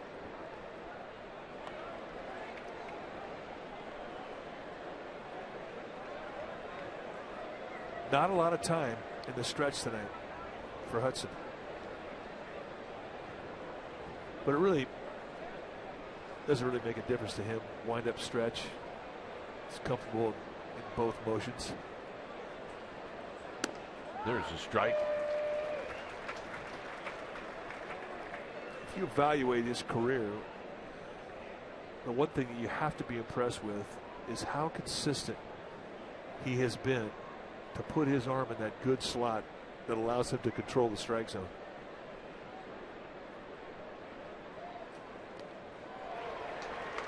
So now Rutledge behind in the count 1-2.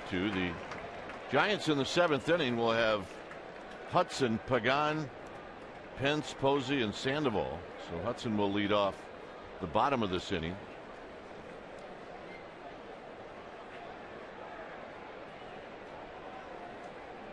That looks that bad on a slider. You got to think about throwing it again in the dirt down below the zone.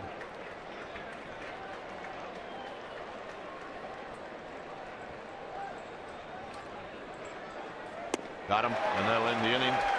7 strikeouts. Hudson's going to lead things off.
We have a 1-1 ball game, and Tim Hudson, who has pitched the entire game, is going to lead things off. When it's time for a change, think Speedy Oil Change and Auto Service, your oil change tune-up and brake experts.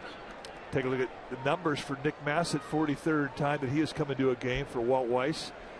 1-0 with a 5.68 ERA, 46 hits and 36 2/3. But he's got good stuff. You're going to see low 90s sink, and again, a lot of cutters. He throws a lot of cutters. An occasional curveball. I think that's his best breaking ball. And against lefties, you'll see him throw a split. Hudson a swing and a miss, 0-2. In case you're wondering about Massett, it's 36 2/3. He's given up 3 home runs, and that's not a bad ratio when you're home field is Coors Field. Hudson takes down low. And that's a good curveball. Not quite zeroed in yet.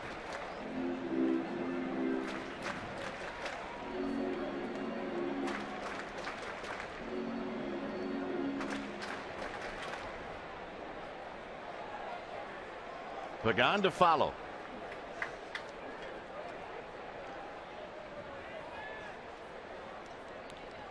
And Hudson out swinging. And that's the cutter at 91. Massett's a big guy. He's 6'5", 235. In his 8th year at the big league level, 32 years old.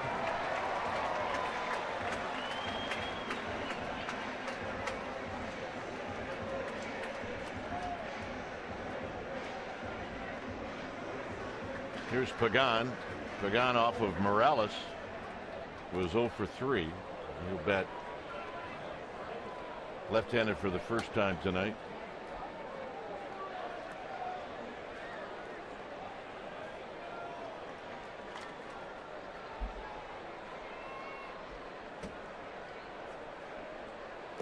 And a swing and a miss.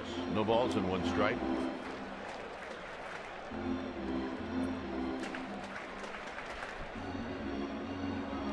Since Pagan has come off the disabled list, he has not had a lot of offers.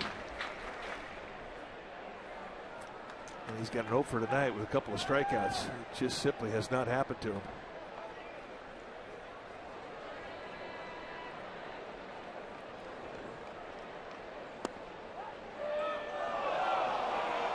And he goes front door with that sinker. Pagan not enthusiastic about that call. Watch the movement. Just come back in, and I think he thought it was inside and low.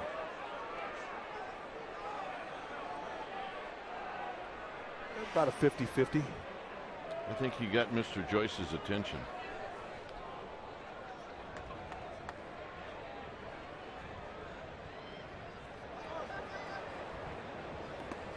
Well, I think he did, and without saying a word, just the body language that he exhibited was very loud. 1-1 ball game. I mean, strikes are big things. The difference between a 1-2 count and a 2-1 count, that's a big deal.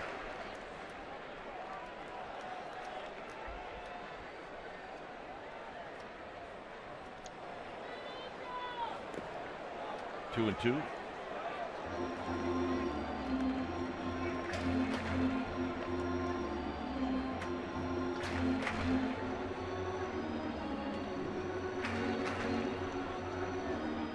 Hunter Pence on deck.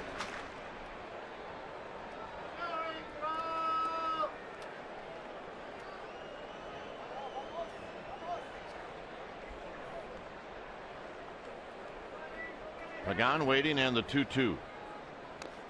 And he just got a piece. One thing about Massett's movement on all of his pitches, it's downward bite. It's a pretty big downward snap on the curveball. He's got nice sink on the fastball. The split's got downward movement. I mean, everything down is down. When he misses, it's usually below the zone. Doesn't make many mistakes up.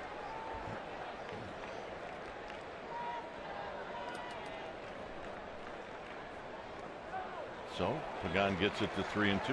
Knuckle curveball.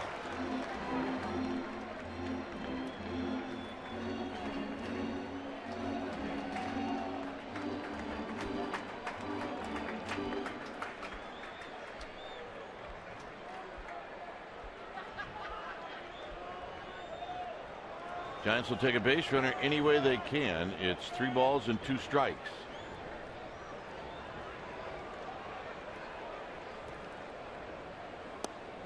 And the walk. And he went right back in there to try and get that front door sink again. Just missed low. That was a nice at bat. That was. Well, fans, follow every Giants game with MLB.com at bat on your favorite mobile phone or tablet. You get live look-ins, instant replay, score, stats, audio, free MLB TV, game of the day, and more.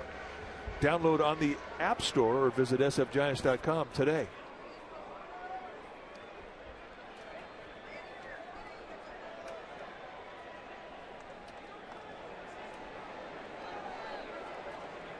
So here's Pence.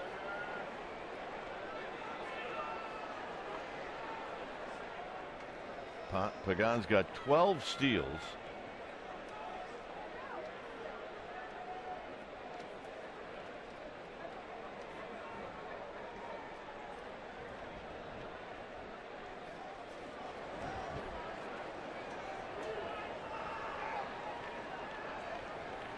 And a step off, and he threw it down the right field line. Pagan may go. He's going to put on the brakes. Be an error on Massett. Well, that's a free 180 with the walk and the error from Massett, and there really was nothing Morneau could do. He really locked his legs in, and all he could do is reach, and it wasn't going to get it done.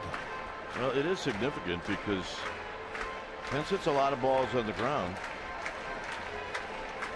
Now this will eliminate at least the ground ball double play.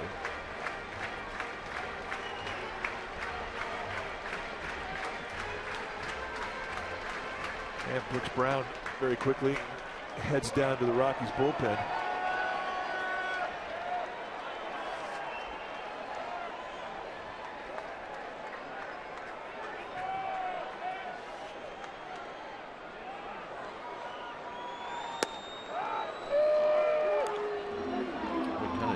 that perfect spot. And it's 0-1.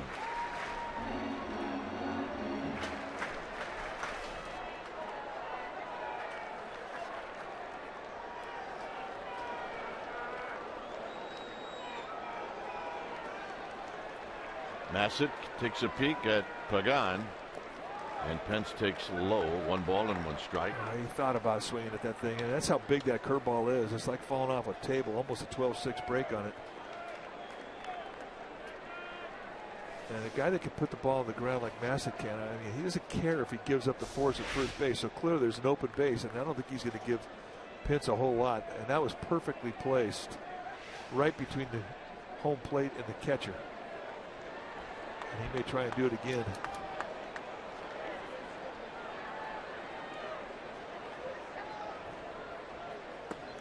Two balls and a strike.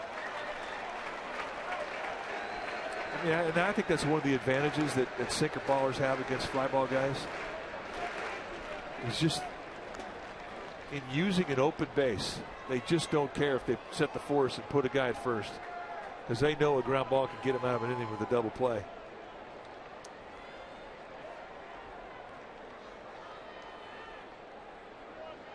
And he's pitching him like he doesn't care if he walks him, even with Posey on deck.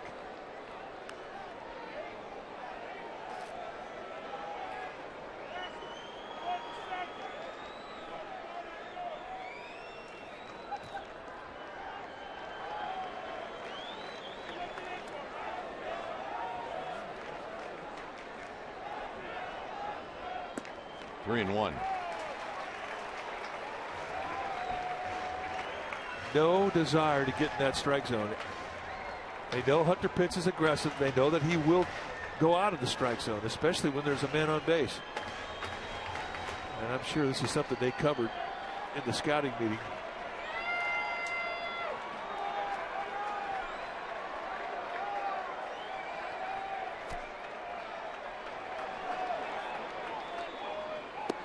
And the walk. And they did not want any part of it. So a walk, an error, and a walk, and it sets it up for Posey.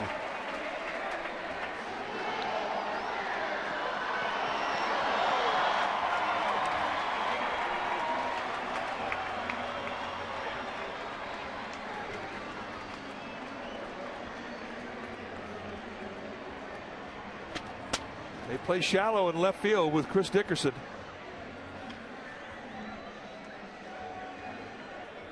Dickerson does not have a very good arm in left field. You've got good speed at second base with Angel Pagan. You have a very good arm with Stubbs in center, and a very good arm with Blackman in right.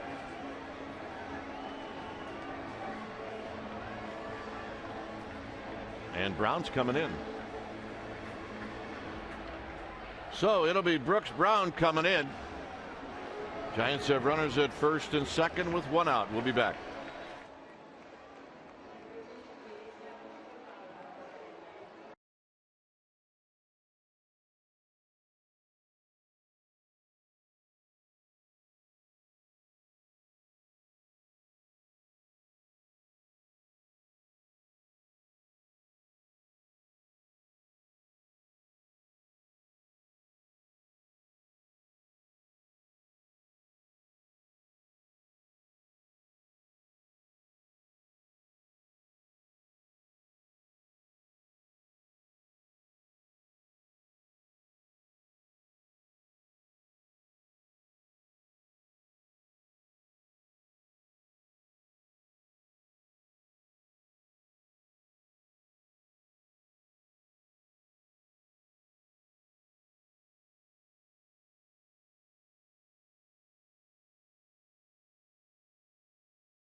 Francisco Giants and may not be reproduced or retransmitted in any form, and the accounts and descriptions of this game may not be disseminated without the express written consent of San Francisco Baseball Associates, LLC.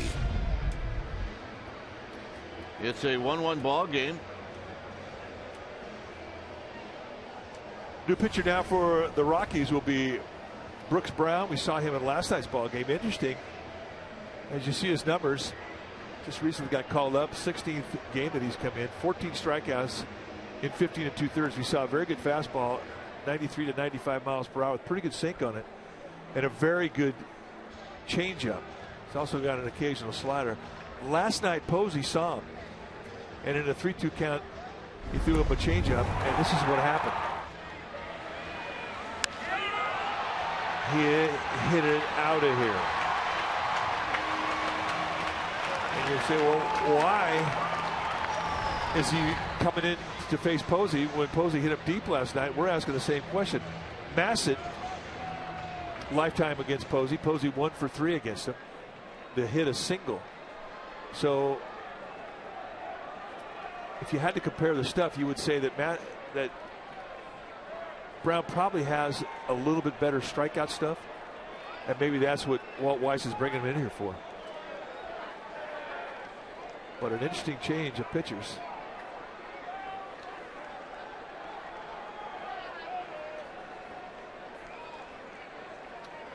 And the first pitch to Buster Posey is low and away at 95, and it's 1 ball and no strikes. Remember last night he threw 1 fastball and then threw like 8 or 9 changeups in a row. Yeah, he'd let you see one where you couldn't really hurt him. So he sinks the 95 to establish the speed, the movement, and then everything else off that went in with the changeup.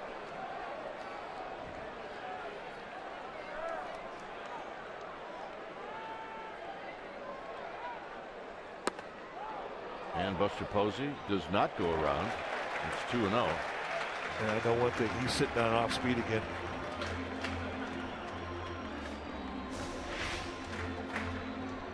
Did he go? Oh, yes, he did. Giants catch a break there. Marvin Hudson, first base umpire, saying no swing on that. I think he did.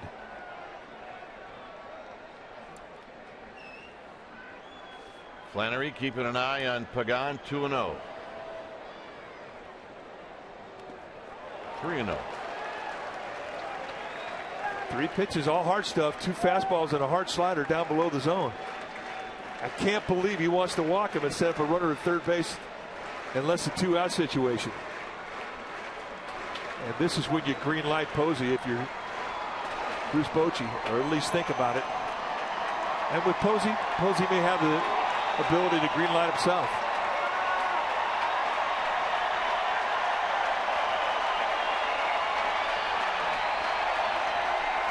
$41,071 making some noise here in the 7th inning.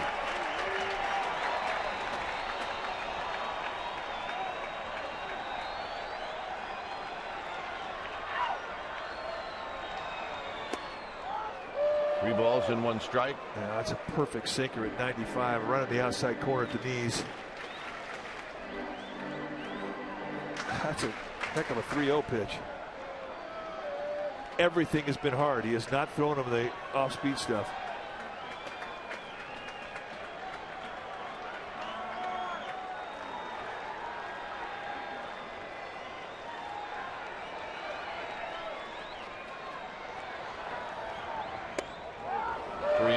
And there's the changeup. And again, perfect location for Brown. The 3-0 and the 3-1 pitch. You can't run up there and place it in the glove any better than he did.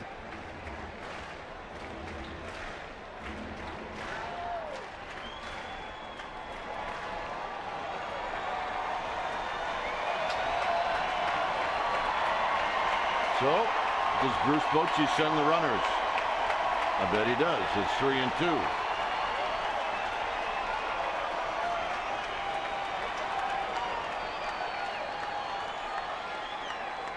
They go. Swinging a pop-up straight back and out of play, and we'll reset and do it again.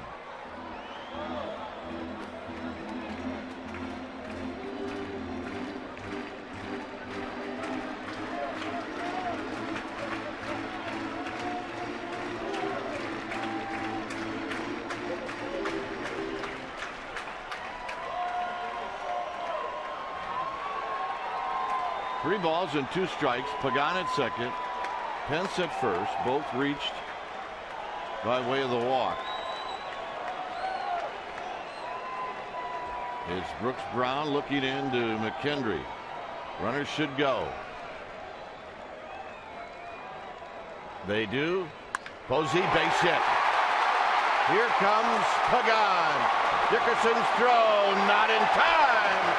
And the Giants took the lead. That was a pretty good battle right there, folks. But it was.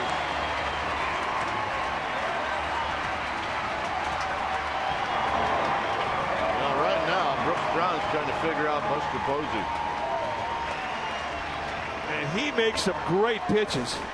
And this is not a giveaway location either. Two seam at 94, right in at the belt inside corner. And he breaks down the elbows and watch the bent arm swing right through the barrel head and rifles it into left field. That's a great at bat. And Brown did everything he could to turn him back, and he couldn't do it.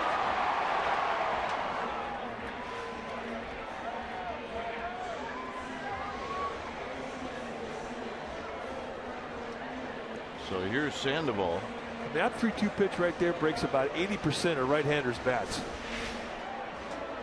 And with Dickerson in left field, they're going to challenge his arm every time, especially with the speed of Pagan and an easy score. So here's Sandoval. Sandoval batting left-handed for the first time. And he takes wide, 1 ball and no strikes.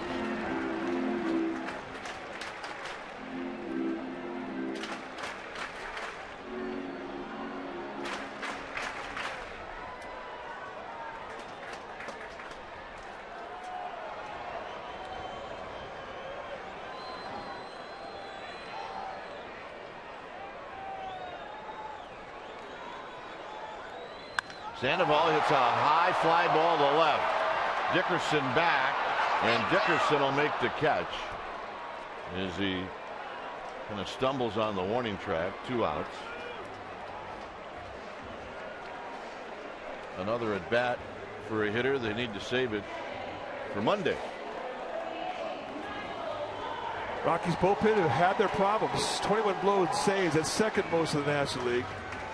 I mean, you have to remember too where they're playing. And traditionally, the numbers in Colorado have never favored pitchers. Rockies bullpen the last 2 years, last year and now this year, are last in the National League.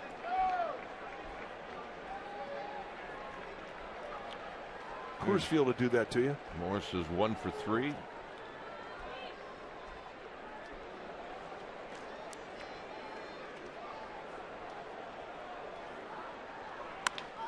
On the ground, this should end the inning, and it does. Giants take the lead. We'll head to the 8th. It's 2-1 San Francisco.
Right around 12:30, Giants and Rockies. That'll wrap up the final game of this series, and then the Brewers will be in town Friday night. Check us out right here in Comcast Sportsnet Bay Area.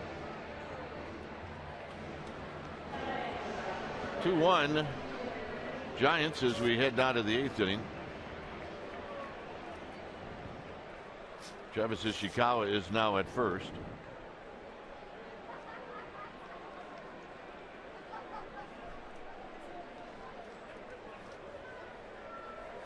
LeMahieu, a pinch hitter, and Blackman. Jeremy Affeldt heads down the pin. For Hudson, that was pitch number 80 to give you an idea where he's at in this game. He's been fantastic. And I think you're going to see him wear out the outside part of the plate right now in a one-run ball game, this deep in a ball game. With the exception of that pitch, 1 ball and 1 strike, which was not designed to be a strike. Correct? Well, you paint him on the outside corner with a slider, and you just don't want the guy to be leaning, so you go inside. Oh, I mean, maybe he jams himself. That was your whole point. Or you're going to go right back inside again. And that's a base hit. Let's check in with Amy G. Amy? Well, congratulations are in order, fellas. We have a new member of the Giants family. Former Giants pitcher Sean Estes and his wife Natalie gave birth to little baby girl Avery Ann Estes this evening. 5'20", she was born, 7 pounds, 4 ounces, 21 inches of perfection. They're all doing well. And guys, we might have a new one soon because the belts went into labor today. Baby fever, Dwayne. Wow, good stuff. Yeah, babies are good luck. Make the Giants family larger. That's perfect.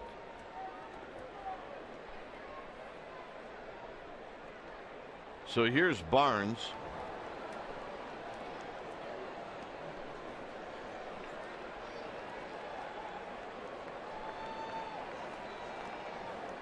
Romo and Affeldt.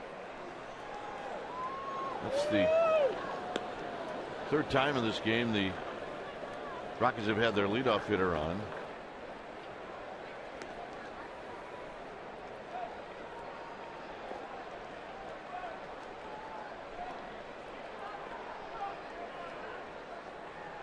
Runner goes. It's a hit and run. Buster Posey's throw. Got him. Wow. And that's a mistake by Barnes. You have to make contact. You talk about a strike and a half. Matt Duffy comes in. He just catches the ball, and all he's got to do is leave it on the ground. Just a quick hop step, and look at the strike from Posey. And LeMahieu had none chance. See ya. Thanks for stopping by. 0-2.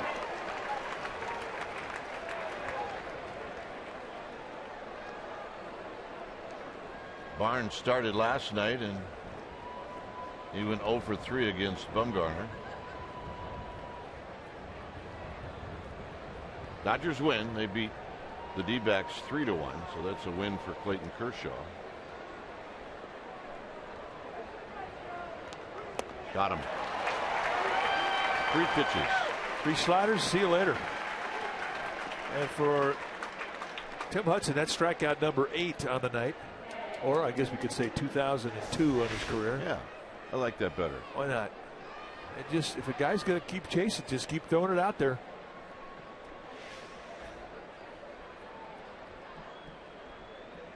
Here's Blackman. Blackman hit a bolt at Sandoval on 1 hop in the 6th inning.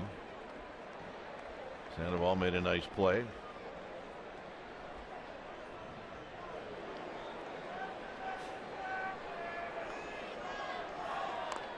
And he lays it down foul. That's fine if you plan on stealing the bag. Otherwise, it's going to take 3 hits to knock you in. It's a 1-run ball game. He's got 15 home runs on the year. I'm thinking that's a concession right there, that he's not seeing him, or at least feeling very good about what his balance is in his approach to Hudson. Not that he can't steal a base. He's got 22 on the year, but a guy with power in this situation, you got to swing it. Duffy. Ishikawa. An 8-pitch inning and a great throw by Buster Posey. It remains 2-1 Giants.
Some of the action here at AT&T Park with the Giants leading 2-1.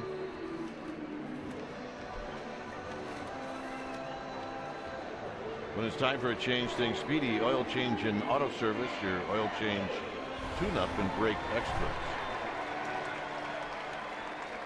Christian Friedrich, new pitcher now. This season with the Rockies, he was a starter. So you're looking at his debut as a reliever. Rockies converted him. Numbers not good in his first attempt to get big league hitters out. Arenado gets one on the ground and one pitch, one out. But with Friedrich, you see a pretty good fastball velocity wise. It's low to mid 90s. He's got a curveball, slider, and a changeup, the basic 4.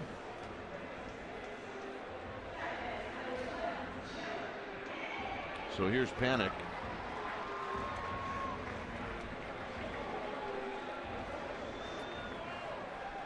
Santiago Casilla starting to heat up. Panic is 1 for 3.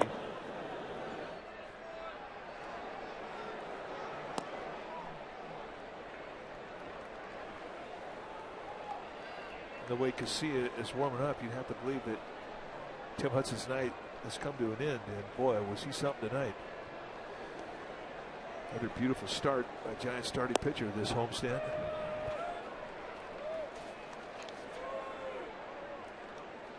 Yasmedo Petit tomorrow afternoon.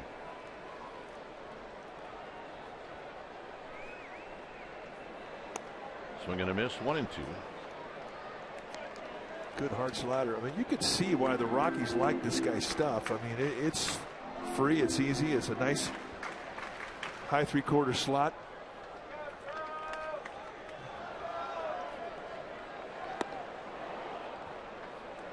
Well, quick work of Mr. Panic. Stay tuned for the post-game wrap. That's coming up in just a bit.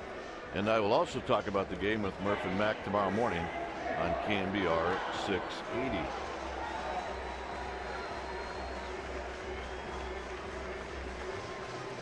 So here's Blanco. quick turnaround. Sleep fast.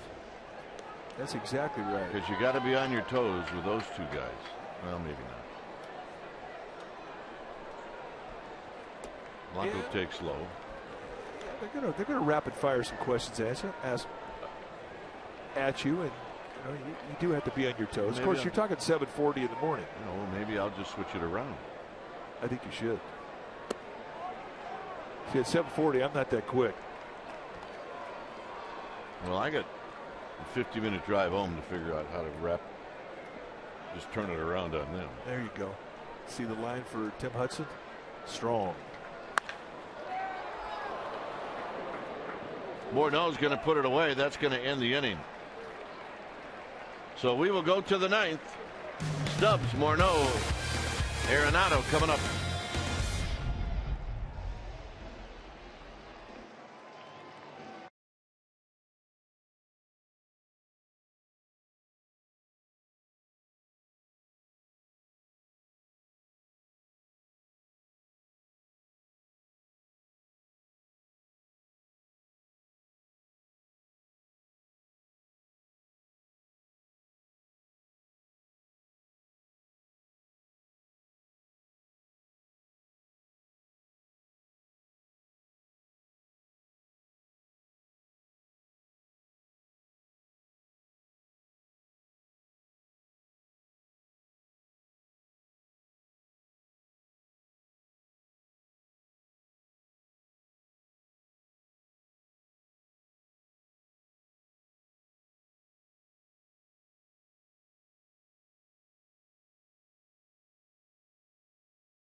Honda player of the game, we think Tim Hudson is worthy of that distinction tonight.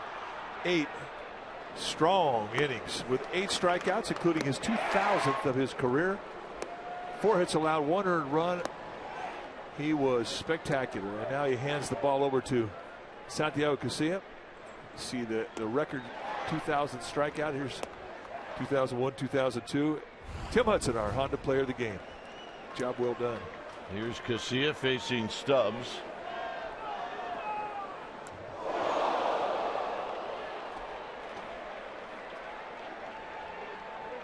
And that's how the 9th inning gets started. Yeah, you just put speed on the base pass, and we're talking base stealing speed. He's going to need some time to walk this one off. I think it got him right in the scapula.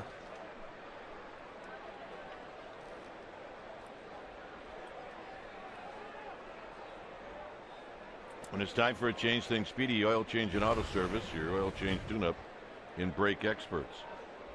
44th time that Casilla has come in. 11 saves in 14 opportunities, 39 strikeouts at 46 in the third. He's a 5-pitch guy. 2 types of fastball and a true understanding of the 4 and 2 seamer, curveball, slider, and a changeup. And this is just a flat-out heat seeker going right in. You see the 2-seam movement. Yep, left scapula. That's got some bite to it at 93, and it's heavy with the 2-seam grip. But didn't hurt his legs, and he can steal. So here's Morneau. Morneau's got some significant ownage on Casilla. Morneau is 5 for 10 with a double and a home run. And it's wide, 1 ball and no strikes. You know, and base stealers that get drilled, like Stubbs got drilled, They want to make you pay for it, and the best way they know how to do it is steal a base. There you see the numbers. All good.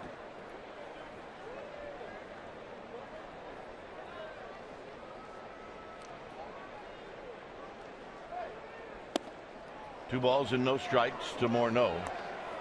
Casilla has always been the same thing since he's put on a Giants uniform. He really calms down once he throws one strike. But the longer it goes till he throws the one strike, the harder it is for him to throw the one strike.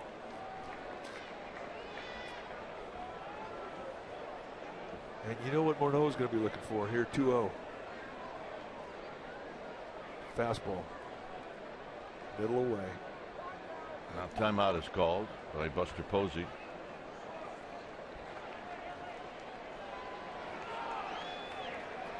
So speed at first. A good hitter at the plate.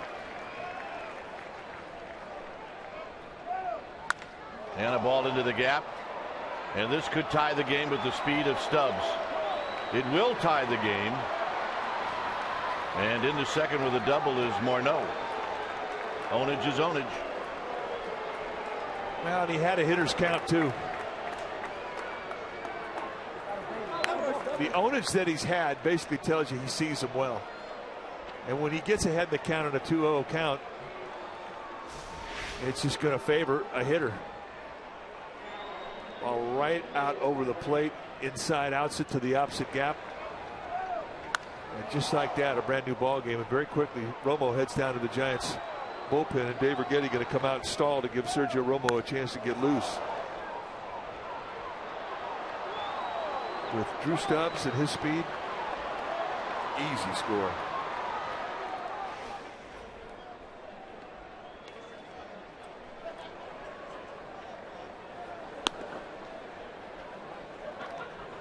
The hitter is going to be Nolan Arenado.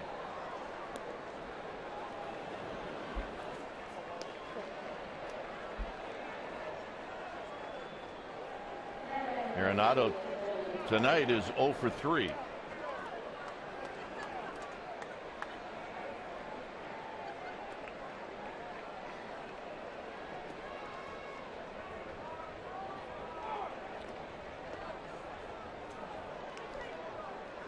So now the Giants are going to try to get into the dugout in a tie game.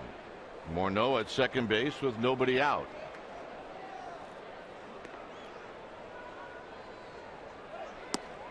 And a strike, and it's 0-1.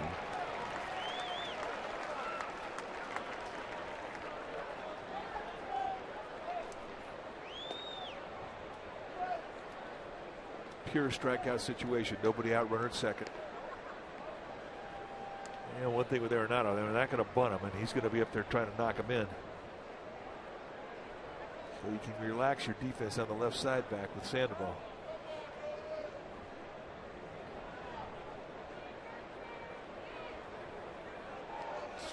Straight away in the outfield, pretty much with a slight pinch to the gaps. They give the lines.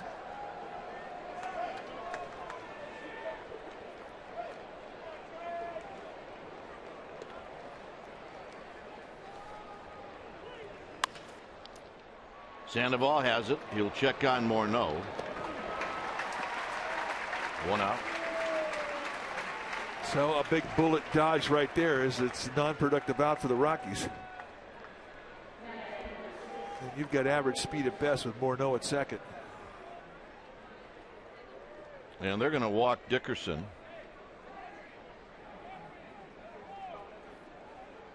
So Dickerson will get the pass.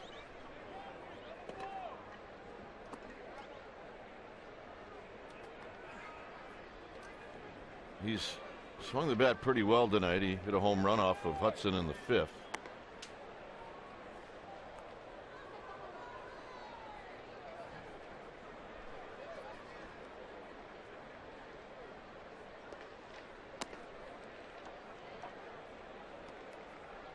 McHenry, his lifetime, has only faced Casilla once, and he struck out.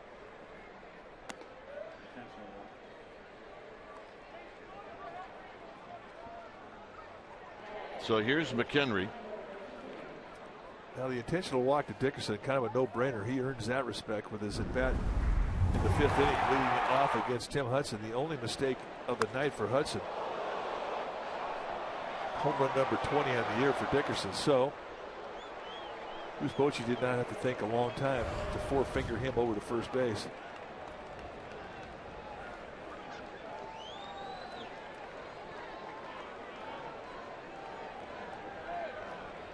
McHenry singled off of Hudson in the 7th. He's 1 for 3. And the first pitch runs inside. 1 ball and no strikes.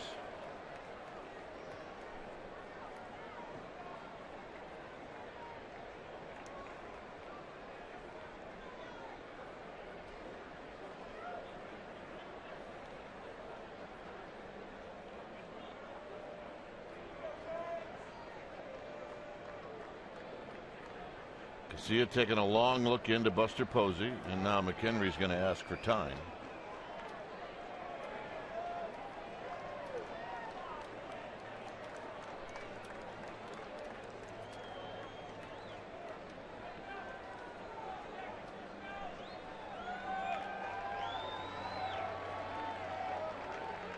Look out, Buster Posey, unbelievable.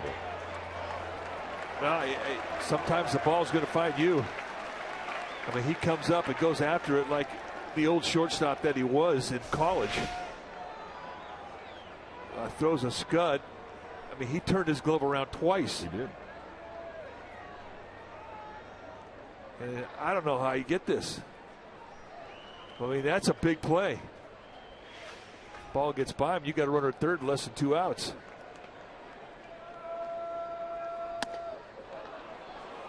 And he's 1 ball away from setting it up for free. One more look at the double twist of the hand.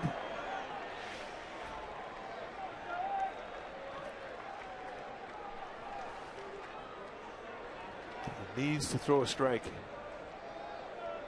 He cannot walk that runner to third base. Leave 1 out.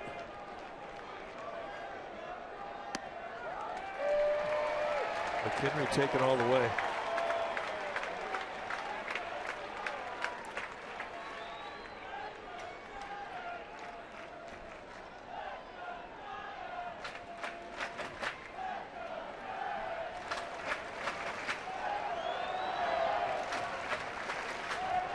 Three balls and 1 strike.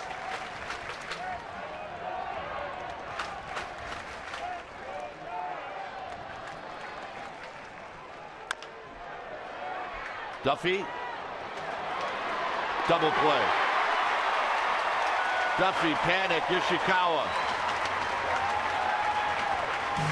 Pinch hitter Pagan and Pence coming up.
When it's time for a change, think Speedy.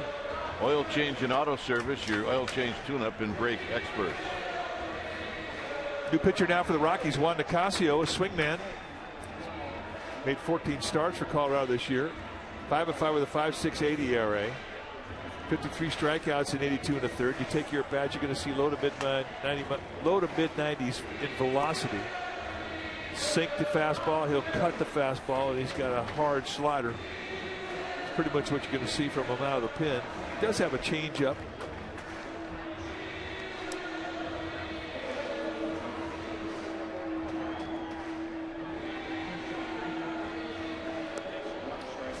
We were saying this is not an easy play for Matt Duffy.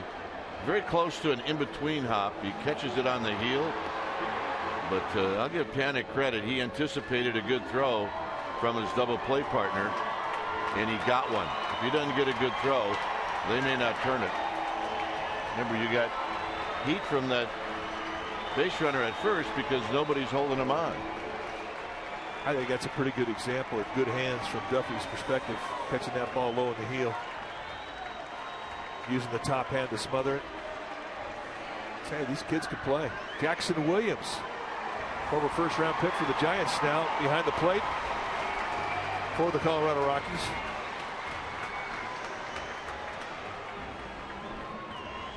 Jackson Williams, a rookie, 28 years old. Giants organization, 8 years in the minor leagues. He's a minor league free agent this year, came over to Colorado. And Crawford's going to pinch hit, and he hits it foul and out of play.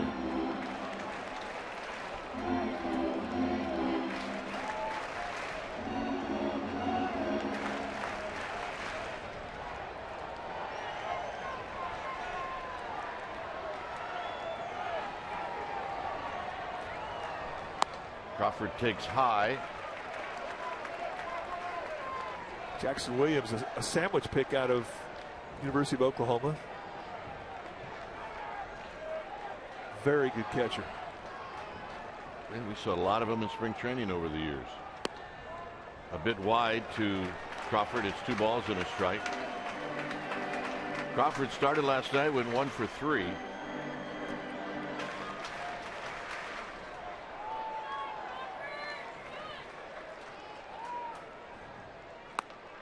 Two and 2. One thing about Ocasio is he will make some location mistakes. He will give you something in the strike zone to hit.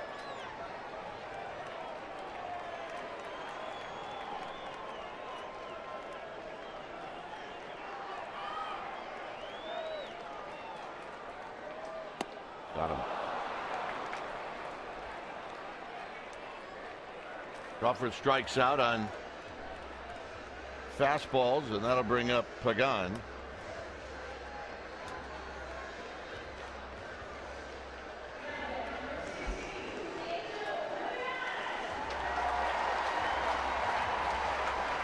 Pagan drew a walk in the 7th inning, and he eventually scored the 2nd run for the Giants. Romo now headed down to the bullpen. So Pagan now will try to reach and get on there for Hunter Pence and then Buster Posey.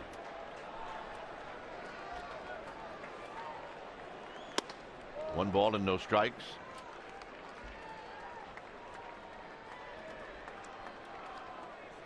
Rockies take away the gap at right center. They really pull Blackman, the right fielder, towards the right center side. Totally expose the line on right field. Up high to Pagan, 2 balls and no strikes.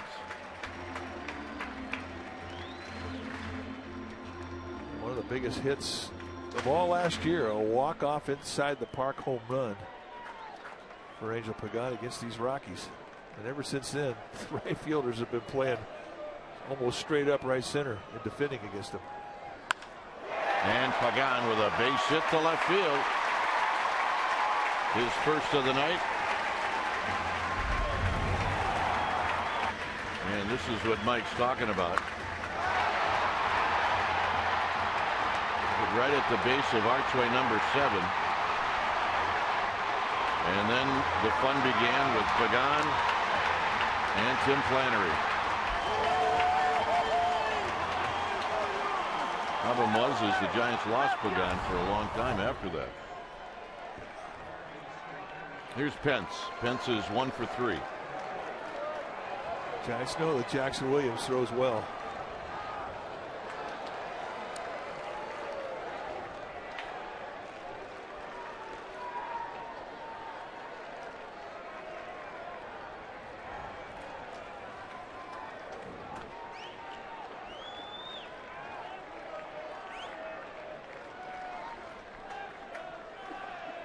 Pagan with his lead, and it's a fastball high.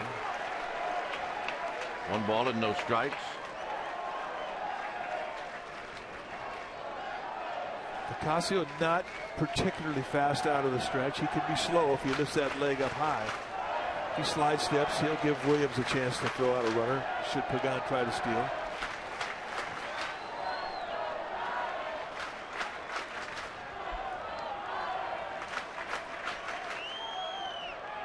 There's a strike. So he hits the outside corner. And that's the high leg kick.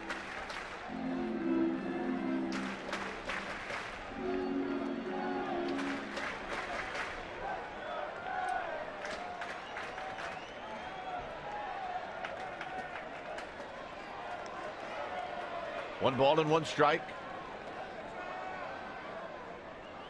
In the dirt. Nice block. 2 balls and a strike.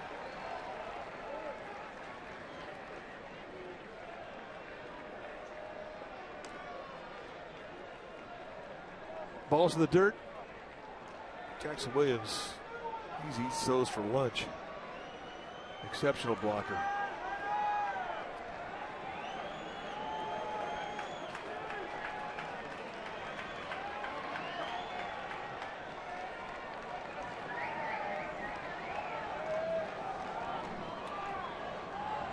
Pagan does not go, and this is fouled out of play, and it's 2-2.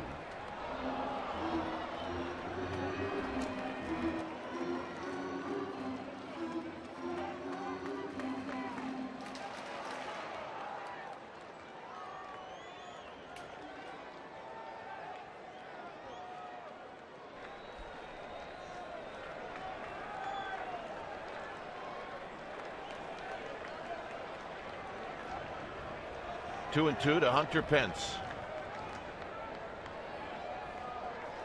Pagan goes. Swing and a miss. Pagan puts on the brakes. 2 down.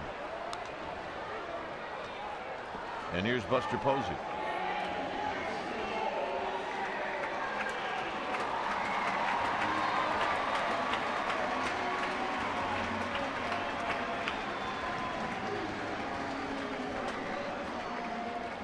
Two hits on the night for Posey.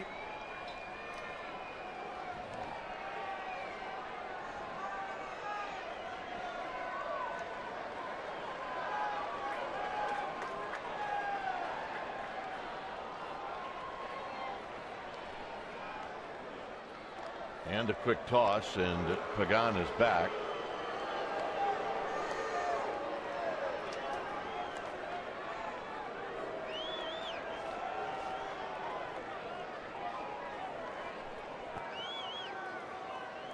Posey 4 for 7 lifetime against Nicasio. He sees him well. Pagan goes, swinging a foul back, and Buster Posey had a rip.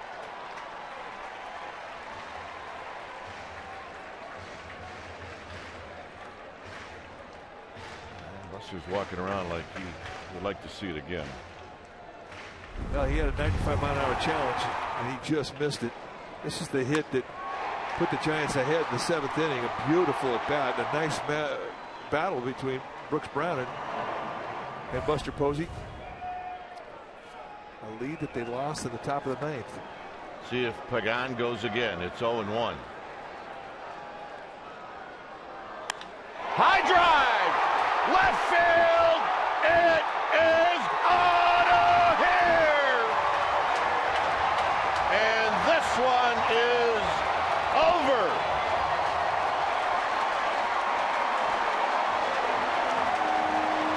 And the welcome home party for Buster Posey begins right now.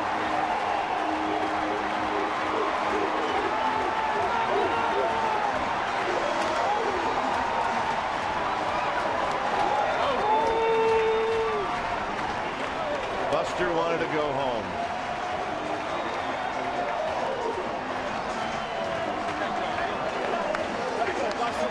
How about that? Well, nothing charges a team up this late in the season than a walk-off. The Giants have waited a long time. You see the mistake up. They sent the target away, and Nicasio, true to the scout report, he will give you something to hit. Posey sees him well. 4 for 7 lifetime. Make it 5 for 8. And everybody goes home happy.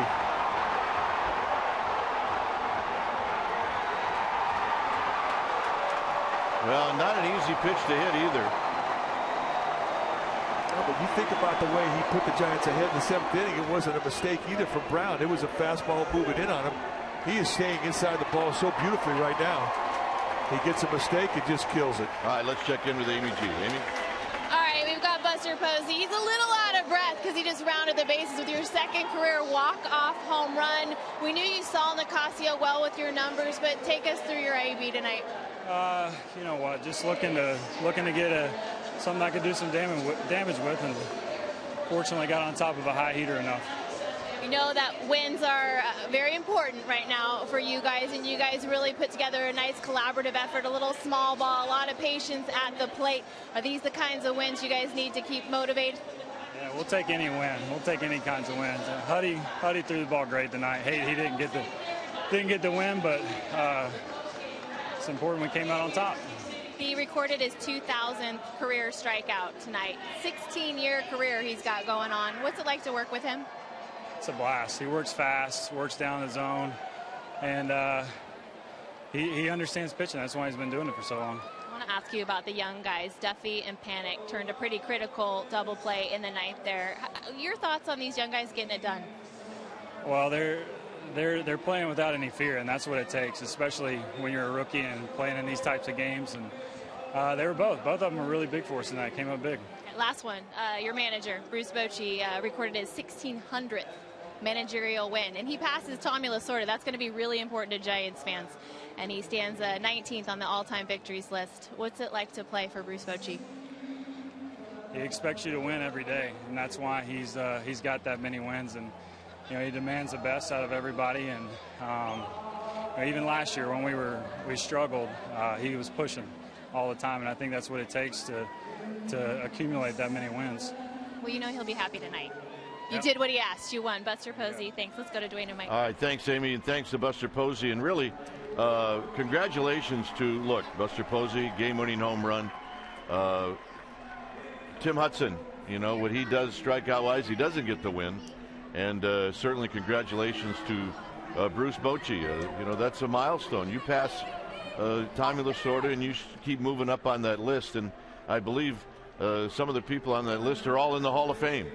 So you can see most wins now for among NL West managers. So quite an accomplishment tonight, and this was a fun game. But look, I think we had all been pleased if it would have gone 1-2-3 in the ninth, and Hudson would have got the win. Well, of course. Tim Hudson, he was spectacular tonight, as has been the starting pitching throughout this homestand. You think about this, between Peavy, Bumgarner, and now Hudson, 24 innings pitched. They've allowed 11 hits, 2 earned runs, a couple of walks. They've struck out 26. And, they know that every start is important. This team knows that every game is important. But at this point, and we stress this, we saw it last night, the way that Bumgarner energized this club. He gave the bullpen a complete rest. Tonight, it was a walk-off home run. Nothing energizes a club bigger or better at this time of year than the swing of the bat that Buster Posey gave him.